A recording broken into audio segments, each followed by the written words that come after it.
Hello ನಮಸ್ಕಾರ, ಹೇಗಿದ್ದೀರಿ? Coorg bus news punch ಈ ವಾರದ ಎಪಿಸೋಡ್ಗೆ ನಿಮಗೆಲ್ಲರಿಗೂ ಪ್ರೀತಿಯ ಸ್ವಾಗತ. ನೀವೇನಾದ್ರು ಫಸ್ಟ್ ಟೈಮ್ ನಮ್ಮ ಚಾನಲ್ನ ನೋಡ್ತಾ ಇದ್ರೆ ಚಾನಲ್ನ ಸಬ್ಸ್ಕ್ರೈಬ್ ಮಾಡ್ಕೊಳ್ಳಿ. ನಿಮ್ಮ ಸಬ್ಸ್ಕ್ರೈಬ್ ನಮ್ಮನ್ನು ಮತ್ತಷ್ಟು ಮೋಟಿವೇಟ್ ಮಾಡುತ್ತೆ, ಬೇರೆ ಬೇರೆ ರೀತಿಯ ಕಂಟೆಂಟ್ಗಳನ್ನ ಕೊಡೋದಕ್ಕೆ ನಮಗೆ ಪ್ರೋತ್ಸಾಹ ಕೊಟ್ಟಂತೆ ಆಗುತ್ತೆ. ಈ ವಾರದ ನ್ಯೂಸ್ ಪಂಚ್ನಲ್ಲಿ ನಮ್ಮ ಜೊತೆಗೆ ವಿಷಯ ವಿಶ್ಲೇಷಣೆಗೆ ಹಿರಿಯ ಪತ್ರಕರ್ತರಾದ ಪ್ರತಿನಿಧಿ ಪತ್ರಿಕೆ ಮೈಸೂರು ಬ್ಯೂರೋ ಚೀಫ್ ಅಜಮಡ ರಮೇಶ್ ಕುಟ್ಟಪ್ಪ ಅವರಿದ್ದಾರೆ. ಕುಟ್ಟಪ್ಪ ಅವರು ವೆಲ್ಕಮ್. ನಮಸ್ತೆ. ಈ ಕಳೆದ ಕೆಲವು ದಿನಗಳಿಂದ ರಾಜ್ಯದಲ್ಲಿ ತೀವ್ರ ಚರ್ಚೆ ಆಗ್ತಿರೋದು ಮತ್ತೆ ರಾಜಕೀಯವಾಗಿಯೂ ಕೂಡ ಸಾಕಷ್ಟು ಬೆಳವಣಿಗೆಗಳಿಗೆ ಕಾರಣ ಆಗಿರುವಂತಹ ವಿಚಾರದ ಕುರಿತಾಗಿ ಇವತ್ತು ಈ ವಾರದ ನ್ಯೂಸ್ ಪಂಚ್ನಲ್ಲಿ ಮಾತಾಡಲಿಕ್ಕಿದ್ದೇವೆ. ನಿಮ್ಮೆಲ್ಲರಿಗೂ ಗೊತ್ತೇ ಇದೆ, ರಾಜ್ಯ ಸರ್ಕಾರ ಅಧಿಕಾರಕ್ಕೆ ಬಂದು ಅಂದರೆ ಕಾಂಗ್ರೆಸ್ ನೇತೃತ್ವದ ಸರ್ಕಾರ ಅಧಿಕಾರಕ್ಕೆ ಬಂದು 2.5 ವರ್ಷ ಪೂರ್ಣವಾಗಿದೆ.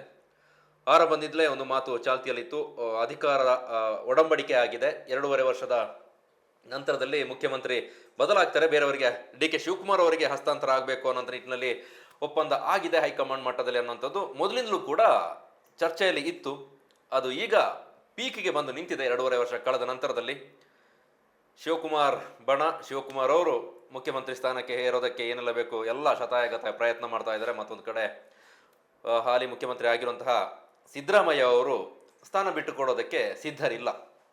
ಇದು ಒಂದಷ್ಟು ಜಟಪಟಿಗೆ ಕಾರಣ ಆಗಿದೆ. ರಾಜ್ಯದಲ್ಲಿ ಮಾತ್ರವಲ್ಲ, ದೆಹಲಿಯಲ್ಲೂ ಕೂಡ ರಾಜಕಾರಣ ಬಿಸಿ ಏರೋದಕ್ಕೆ ವೇದಿಕೆ ಮಾಡಿ ಕೊಟ್ಟಿದೆ ಈ ಬೆಳವಣಿಗೆ. ಈ ಕುರಿತಾಗಿ ಮಾತಾಡೋಣ. ಕುಟುಂಬವರಿಗೆ ಸರ್ಕಾರ ಅಧಿಕಾರಕ್ಕೆ ಬಂದು ನಾನಾಗಲೂ ಹೇಳಿದಾಗೆ 2.5 ವರ್ಷ ಕಂಪ್ಲೀಟ್ ಆಗಿದೆ. ಸಾಕಷ್ಟು ಆರೋಪ ಪ್ರತ್ಯಾರೋಪ ಇದ್ದಿದೆ 2.5 ವರ್ಷದ ಸಾಧನೆಯ ವಿಚಾರದಲ್ಲಿ.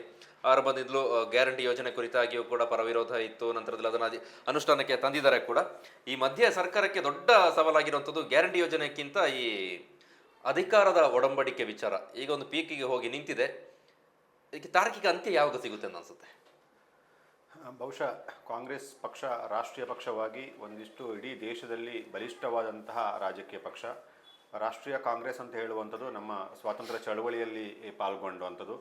ಈಗಿರುವ ಕಾಂಗ್ರೆಸ್ ಬೇರೆ, ಆ ರಾಷ್ಟ್ರೀಯ ಕಾಂಗ್ರೆಸ್ ಬೇರೆ. ದೇಶದ ಸ್ವಾತಂತ್ರ್ಯಕ್ಕಾಗಿ ಹೋರಾಟ ಮಾಡಿ ಆ ನಂತರ ಅದು ರಾಜಕೀಯ ಪಕ್ಷವಾಗಿ ಪೂರ್ಣ ಪ್ರಮಾಣದಲ್ಲಿ ಬದಲಾವಣೆ ಆದ ನಂತರ ಈ ಪ್ರಸ್ತುತ ರಾಜಕೀಯ ಪಕ್ಷ ಏನು ಕಾಂಗ್ರೆಸ್ ಇದೆ, ಕಾಂಗ್ರೆಸ್ ಹಲವಾರು ಪಕ್ಷಗಳಾಗಿ ವಿಭಜನೆಗೊಂಡು ಸಹ ಮೂಲ ಕಾಂಗ್ರೆಸ್ ಐ ಏನಿದೆ ದೊಡ್ಡ ಪಕ್ಷವಾಗಿ ರಾಷ್ಟ್ರೀಯ ಪಕ್ಷವಾಗಿ ಇವತ್ತಿದೆ. ರಾಷ್ಟ್ರೀಯ ಪಕ್ಷವಾಗಿರುವಂಥ ಕಾಂಗ್ರೆಸ್ ಇವಾಗ ತುಂಬ ಹೀನಾಯ ಪರಿಸ್ಥಿತಿಯಲ್ಲಿರುವುದನ್ನು ನಾವು ಗಮನಿಸಬಹುದು. ಇತ್ತೀಚೆಗೆ ನಡೆದಂಥ ಬಿಹಾರ್ ಚುನಾವಣೆಯಲ್ಲಿ 1-2 ಸ್ಥಾನಗಳನ್ನಷ್ಟೇ ಶಾಸಕರು ಆಯ್ಕೆ ಆಗುವಂಥದ್ದು ತಲುಪಿರುವಂಥದ್ದು ರಾಷ್ಟ್ರೀಯ ಪಕ್ಷವಾಗಿರುವಂಥ ಕಾಂಗ್ರೆಸ್ಸಿನ ಹೀನಾಯ ರಾಜಕೀಯ ಶಕ್ತಿಯನ್ನು ತೋರಿಸ್ತದೆ. ಇಡೀ ರಾಷ್ಟ್ರದಲ್ಲಿ ಕೇವಲ ಕರ್ನಾಟಕ ಮತ್ತು ತೆಲಂಗಾಣದಲ್ಲಿ ಮಾತ್ರ ಇವತ್ತು ಕಾಂಗ್ರೆಸ್ ಆಳ್ವಿಕೆಯನ್ನು ನಡೆಸ್ತಾ ಇದೆ. ಅದರಲ್ಲೂ ಕರ್ನಾಟಕ ದೊಡ್ಡ ರಾಜ್ಯವಾಗಿರುವಂಥ ಹೊರತುಪಡಿಸಿದಂತೆ ಹಾಗೆ ಹೋದರೆ ಕೆಲವೇ ವರ್ಷಗಳ ಹಿಂದೆ ಪ್ರಾರಂಭವಾದಂಥ ಆಮ್ ಆದ್ಮಿ ಪಕ್ಷವೇ ಇವತ್ತು ಪಂಜಾಬ್ ಮತ್ತು ರಾಷ್ಟ್ರ ರಾಜಧಾನಿಯಲ್ಲಿ ಆಳ್ವಿಕೆಯನ್ನು ನಡೆಸ್ತಾ ಇತ್ತು. ಆದರೆ ಈ ಕಾಂಗ್ರೆಸ್ ಅದಕ್ಕಾಗಿಯೇ ಈ ಕಾಂಗ್ರೆಸ್ಗೆ ಕರ್ನಾಟಕ ಇವತ್ತು ಪ್ರಮುಖವಾಗಿ ಶಕ್ತಿಯಾಗಿ ರಾಜ್ಯಕ್ಕೆ ಶಕ್ತಿಯಾಗಿ ಉಳ್ಕೊಂಡಿರುವಂಥದ್ದು. ಈ ಸಂದರ್ಭದಲ್ಲಿ ಇಲ್ಲಿ ಯಾವುದೇ ಕಾರಣಕ್ಕೂ ಅಧಿಕಾರವನ್ನು ಕಳ್ಕೊಳ್ಬಾರ್ದು ಅಂತ ಹೇಳುವಂಥದ್ದು ಅವರ ಕಾಂಗ್ರೆಸ್ಸಿನ ನಾಯಕರುಗಳಲ್ಲಿ ಅಥವಾ ಕಾಂಗ್ರೆಸ್ ಪಕ್ಷದ ನೇತಾರಗಳಲ್ಲಿ ಸಹಜವಾಗಿರುವಂಥದ್ದು. ಕಳೆದ ಬಾರಿ ಕಾಂಗ್ರೆಸ್ ಅಧಿಕಾರಕ್ಕೆ ಬಂದ ಸಂದರ್ಭದಲ್ಲಿ ಪ್ರಮುಖವಾಗಿ ಪಂಚ ಗ್ಯಾರಂಟಿಗಳೇನಿತ್ತು ಅದು ಜನರನ್ನು ಹೆಚ್ಚು ಆಕರ್ಷಣೆಗೆ ಒಳಪಡಿತು. ಕಾಂಗ್ರೆಸ್ಸಿನ ಪ್ರದೇಶ ಕಾಂಗ್ರೆಸ್ ಸಮಿತಿಯ ಅಧ್ಯಕ್ಷರಾದಂಥ ಡಿ.ಕೆ. ಶಿವಕುಮಾರ್ ಹಾಗೂ ಹಿರಿಯ ಕಾಂಗ್ರೆಸ್ನ ಮುಖಂಡರು ಹಾಗೂ ಮಾಜಿ ಮುಖ್ಯಮಂತ್ರಿಯಾದಂಥ ಮಾನ್ಯ ಸಿದ್ದರಾಮಯ್ಯನವರು ಅವರಿಬ್ಬರು ಸೈನ್ ಮಾಡಿ ಗ್ಯಾರಂಟಿ ಕಾರ್ಡ್ಗಳನ್ನು ಮನೆ ಮನೆಗೆ ವಿತರಿಸಿದರು. ಪ್ರತಿಯೊಂದು ಮನೆಯಲ್ಲಿ ನಿಜವಾಗ್ಲೂ ಅದೇ ಸರ್ಕಾರಿ ದಾಖಲೆ ಅಂತ ಹೇಳುವ ರೀತಿಯಲ್ಲಿ ಪ್ರತಿಯೊಂದು ಮನೆಯಲ್ಲಿ ಅದನ್ನು ಸುರಕ್ಷಿತವಾಗಿ ಇಟ್ಕೊಂಡಿದ್ದಾರೆ. ಅದು ಅಧಿಕೃತ ಸರ್ಕಾರಿ ದಾಖಲೆ ಅಂತ ಹೇಳುವ ಅದರಲ್ಲಿ ಮಹಿಳೆಯರ ಮನಸ್ಥಿತಿಯ ದೌರ್ಬಲ್ಯನೋ ಅವರ ಸ್ಥಿತಿಗತಿಗಳನ್ನು ಅರ್ಥ ಮಾಡ್ಕೊಂಡ್ರು ಮಾಡಿದರೆ ಮಹಿಳೆಯರನ್ನು ಫೋಕಸ್ ಮಾಡಿಕೊಂಡೇ ಪಂಚ ಗ್ಯಾರಂಟಿಗಳನ್ನು ಮಾಡಿದರು. ಮನೆಗೆ ಕರೆಂಟ್ ಇದ್ರೂ ಸಹ ಅದು ಅವರಿಗೆ ಅನ್ವಯ ಆಗುವಂಗೆ ಇರ್ತದೆ. ಮನೆ ನಿರ್ವಹಣೆ ಮಾಡೋದಕ್ಕೆ ಗೃಹಲಕ್ಷ್ಮಿ 2,000 ರೂಪಾಯಿ ಕೊಡುವಂಥದ್ದು ಅದು ನೇರವಾಗಿ ಅವರಿಗೆ ಹೋಗುವಂಥದ್ದು. ಬಸ್ ಪ್ರಯಾಣವನ್ನು ಸಹ ಮಹಿಳೆಯರಿಗೇ ಫೋಕಸ್ ಮಾಡಿ ಕೊಟ್ಟಿರುವಂಥರ ನಾವು ಗಮನಿಸಿರಬಹುದು. ಅದರಲ್ಲಿ ಯುವ ನಿಧಿದು ಅದು ಬಹುಶಃ ಮಹಿಳೆಯರು ಯುವತಿಯರು ಅಥವಾ ಯುವ ಜನಾಂಗ ಅವರು ಬರ್ತಾರೆ. ಹೆಚ್ಚು ಆಕರ್ಷಣೆ ಆಗಿರುವಂಥದ್ದೇ ಈ ಮಹಿಳೆಯರನ್ನ ಆಕರ್ಷಿತವಾದಂಥ ಯೋಜನೆ. ಎರಡೂ ಮುಖಂಡರುಗಳನ್ನ ಭಾವಚಿತ್ರ ಸಹಿತ ಅವರ ಸಹಿ ಇದ್ದಂಥ ಗ್ಯಾರಂಟಿ ಕಾರ್ಡನ್ನು ಕೊಟ್ಟು ಪಂಚ ಭಾಗ್ಯಗಳನ್ನು ಅನುಷ್ಠಾನಕ್ಕೆ ತರುವಂಥದ್ದು. ಒಂದು 70,000 ಕೋಟಿ ರೂಪಾಯಿ ಅನುದಾನವನ್ನು ಈ ಗ್ಯಾರಂಟಿಗಾಗಿಯೇ ವಿನಿಯೋಗಿಸುವಂಥ ಕೆಲಸಗಳನ್ನು ಬಂದಿದ್ದಾರೆ. ಆ ದೊಡ್ಡ 5 ಯೋಜನೆಗಳಿಗೆ ಕೋಟ್ಯಾಂತರ ರೂಪಾಯಿ ಇವತ್ತು ವಿನಿಯೋಗಿಸಿರುವ ಕಾರಣಕ್ಕಾಗಿಯೇ ಅಭಿವೃದ್ಧಿ ಕಾಮಗಾರಿಗಳಿಗೆ ನಿರೀಕ್ಷಿತವಾದಂಥ ಹಣ ಸಿಗದೇ ಇರೋದಕ್ಕೆ ಕಾರಣ ಆಗಿರುವಂಥದ್ದು. ಮದ್ಯದ ದರವನ್ನು ಏರಿಕೆ ಇರ್ಬೋದು, ರಿಜಿಸ್ಟ್ರೇಷನ್ ಫೀಸನ್ನು ಏರಿಕೆ ಮಾಡಿರ್ಬೋದು. ಅದು ಎಷ್ಟೇ ಮಾಡಿದ್ರು ಸಹ ಬಹುಶಃ ಸರ್ಕಾರಕ್ಕೆ ಇದನ್ನು ಬ್ಯಾಲೆನ್ಸ್ ಮಾಡೋಕ್ಕೆ ಸಾಧ್ಯ ಆಗದಂಥ ಪರಿಸ್ಥಿತಿ, ಅಸಹಾಯಕ ಪರಿಸ್ಥಿತಿ ಸರ್ಕಾರಕ್ಕೆ ಇದೆ ಅಂತ ಹೇಳಿ ತೋರುತ್ತದೆ. ಯಾಕಂದರೆ ಯಾವುದೇ ಒಂದು ಅಭಿವೃದ್ಧಿ ಕಾರ್ಯಕ್ಕೆ ಹೇರಳವಾದಂಥ ಅಥವಾ ಅಗತ್ಯಕ್ಕೆ ತಕ್ಕಷ್ಟು ಅನುದಾನಗಳನ್ನು ಇವತ್ತು ಕೊಡೋಕ್ಕೆ ಸಾಧ್ಯ ಆಗ್ತಿಲ್ಲ.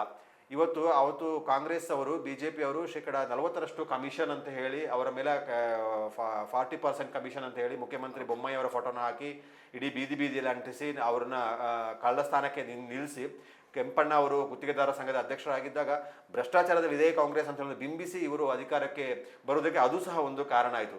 ಆದರೆ ಆವತ್ತು ಏನು ಕೆಂಪಣ್ಣರವರು ಆರೋಪ ಮಾಡಿದ್ರು, ಅದೇ ಪರಿಸ್ಥಿತಿ ಇವತ್ತು ಅದೇ ಗುತ್ತಿಗೆದಾರರಿಗೆ ಹಣ ಕೊಡೋಕ್ಕೆ ಈ ಸರ್ಕಾರಕ್ಕೆ ಸಾಧ್ಯ ಆಗ್ತಾ ಇಲ್ಲ. ಅದೇ ಆರೋಪವನ್ನು ಇನ್ನೂ ಒಂದಿಷ್ಟು ಪರ್ಸೆಂಟೇಜ್ ಹೆಚ್ಚು ಮಾಡಿ ಅದೇ ಗುತ್ತಿಗೆದಾರರ ಸಂಘದವರು ಆರೋಪವನ್ನು ಇದೇ ಸರ್ಕಾರದ ಮೇಲೆ ಮಾಡುವಂಥ ಕೆಲಸಗಳನ್ನು ಮಾಡ್ತಾ ಬಂದಿರೋದು.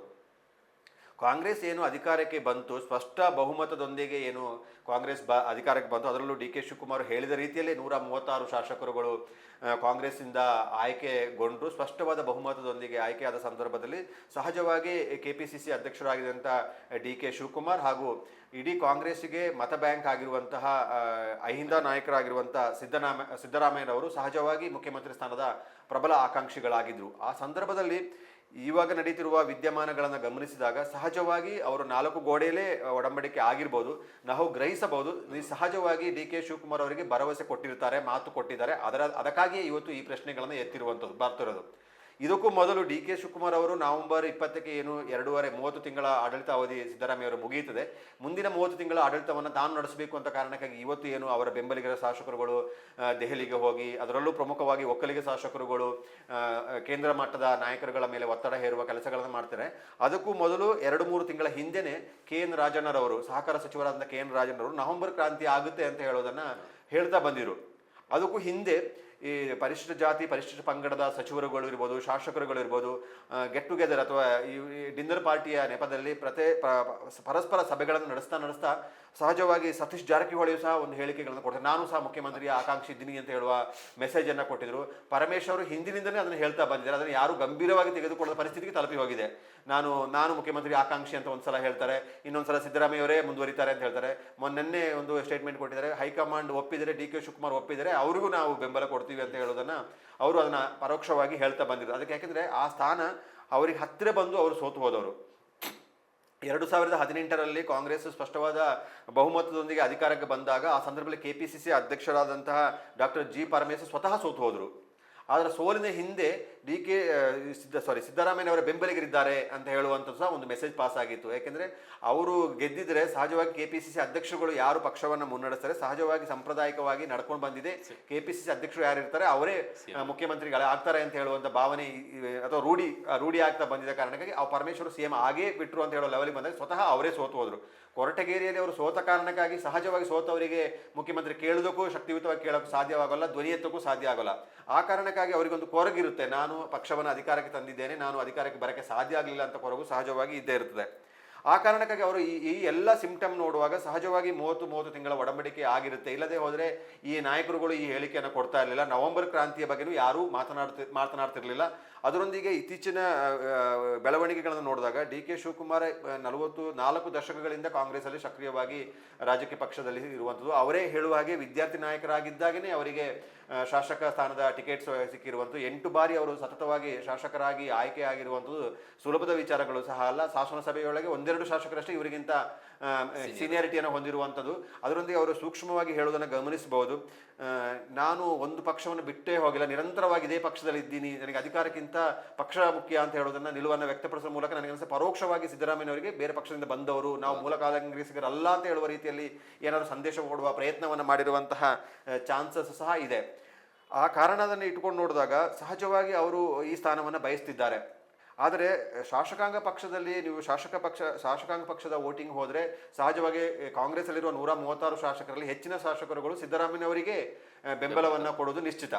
ಅದಕ್ಕಾಗಿ ಅವರು ಶಾಸಕಾಂಗ ಪಕ್ಷದ ಸಭೆಯಲ್ಲಿ ನಿರ್ಧಾರ ಮಾಡುವುದಕ್ಕಿಂತ ಶಾಸಕರ ಶಕ್ತಿಯ ಪ್ರದರ್ಶನ ಆಧಾರದಲ್ಲಿ ಮುಖ್ಯಮಂತ್ರಿ ಆಗುವ ಬದಲು ಹೈಕಮಾಂಡ್ನ ವರಿಷ್ಠರು ನಿರ್ಧಾರ ಮಾಡಬೇಕು ಅಥವಾ ವರಿಷ್ಠರು ಮಾತು ಕೊಟ್ಟಿದ್ದಾರೆ, ಆ ಆಧಾರದಲ್ಲಿ ನಾನು ಮುಖ್ಯಮಂತ್ರಿ ಆಗಬೇಕು ಅಂತ ಹೇಳುವಂಥ ಪ್ರಯತ್ನಗಳನ್ನೇ ಮಾಡ್ತಿರೋದು. ನಾವು ಈಗ ಇತ್ತೀಚಿನ ಬೆಳವಣಿಗೆ ನೋಡಿದಾಗ ಒಂದು ಮ್ಯಾಕ್ಸಿಮಮ್ ಅಂದರೆ ಒಂದು 30 ಶಾಸಕರುಗಳಷ್ಟೇ ಡಿ ಕೆ ಶಿವಕುಮಾರ್ಗೆ ಬಹಿರಂಗವಾಗಿ ಬೆಂಬಲವನ್ನು ತೋರಿಸ್ತಿರುವಂಥದ್ದು ಇರ್ಬೋದು. ಕಾಂಗ್ರೆಸ್ನ ಬಹುತೇಕ ಹಿರಿಯ ನಾಯಕರುಗಳು ಸಹ ಮೌನಕ್ಕೆ ಶರಣಾಗಿದ್ದಾರೆ. ಹಿರಿಯ ಸಚಿವರುಗಳಿರ್ಬೋದು, ಶಾಸಕರುಗಳಿರ್ಬೋದು, ಸಾಕಷ್ಟು ಶಾಸಕರುಗಳು ಮೌನಕ್ಕೆ ಶರಣಾಗಿ ಎರಡೂ ಬಣದಲ್ಲಿ ಗುರುತಿಸಿಕೊಳ್ಳದೆ ಮೀಡಿಯಾದ ಮುಂದೆನೂ ಬರದೆ ಈ ಮುಖ್ಯಮಂತ್ರಿ ಬೆಳವಣಿಗೆಗಳ ಬಗ್ಗೆ ಯಾವುದೇ ಅಭಿಪ್ರಾಯವನ್ನು ವ್ಯಕ್ತಪಡಿಸದೆ ತಲೆ ತಪ್ಪಿಸಿಕೊಂಡು ತಿರುಗಾಡ್ತಿರುವಂಥದ್ದು, ಅಥವಾ ಮುಂದೆ ನಮಗೂ ಅಧಿಕಾರ ಬೇಕು, ಎರಡು ನಾಯಕರ ನಡುವೆ ಸಿಕ್ಕಾಕೊಂಡು ಇಬ್ಬರು ನಮಗೆ ಬೇಕು, ಅದನ್ನು ಹೇಗೆ ಒಬ್ಬರೇ ಪರವಾಗಿ ಹೋದ್ರೆ ಇನ್ನೊಬ್ಬರು ಯಾವಾಗ ಮುನಿಸಿಕೊಳ್ತಾರೆ, ಏನಾಗ್ಬೋದು ಅಂತ ಹೇಳುವ ರಾಜಕೀಯ ಬದಲಾವಣೆಗಳು ಯಾವ ಕ್ಷಣದಲ್ಲಿ ಏನಾಗ್ಬೋದು ಅಂತ ಅರಿವಿಲ್ಲ ಕಾರಣಕ್ಕೆ ಸಾಕಷ್ಟು ಶಾಸಕರುಗಳು ತೆರೆಮರೆಯಲ್ಲಿ ಇರುವುದನ್ನು ನಾವು ಗಮನಿಸಬಹುದು.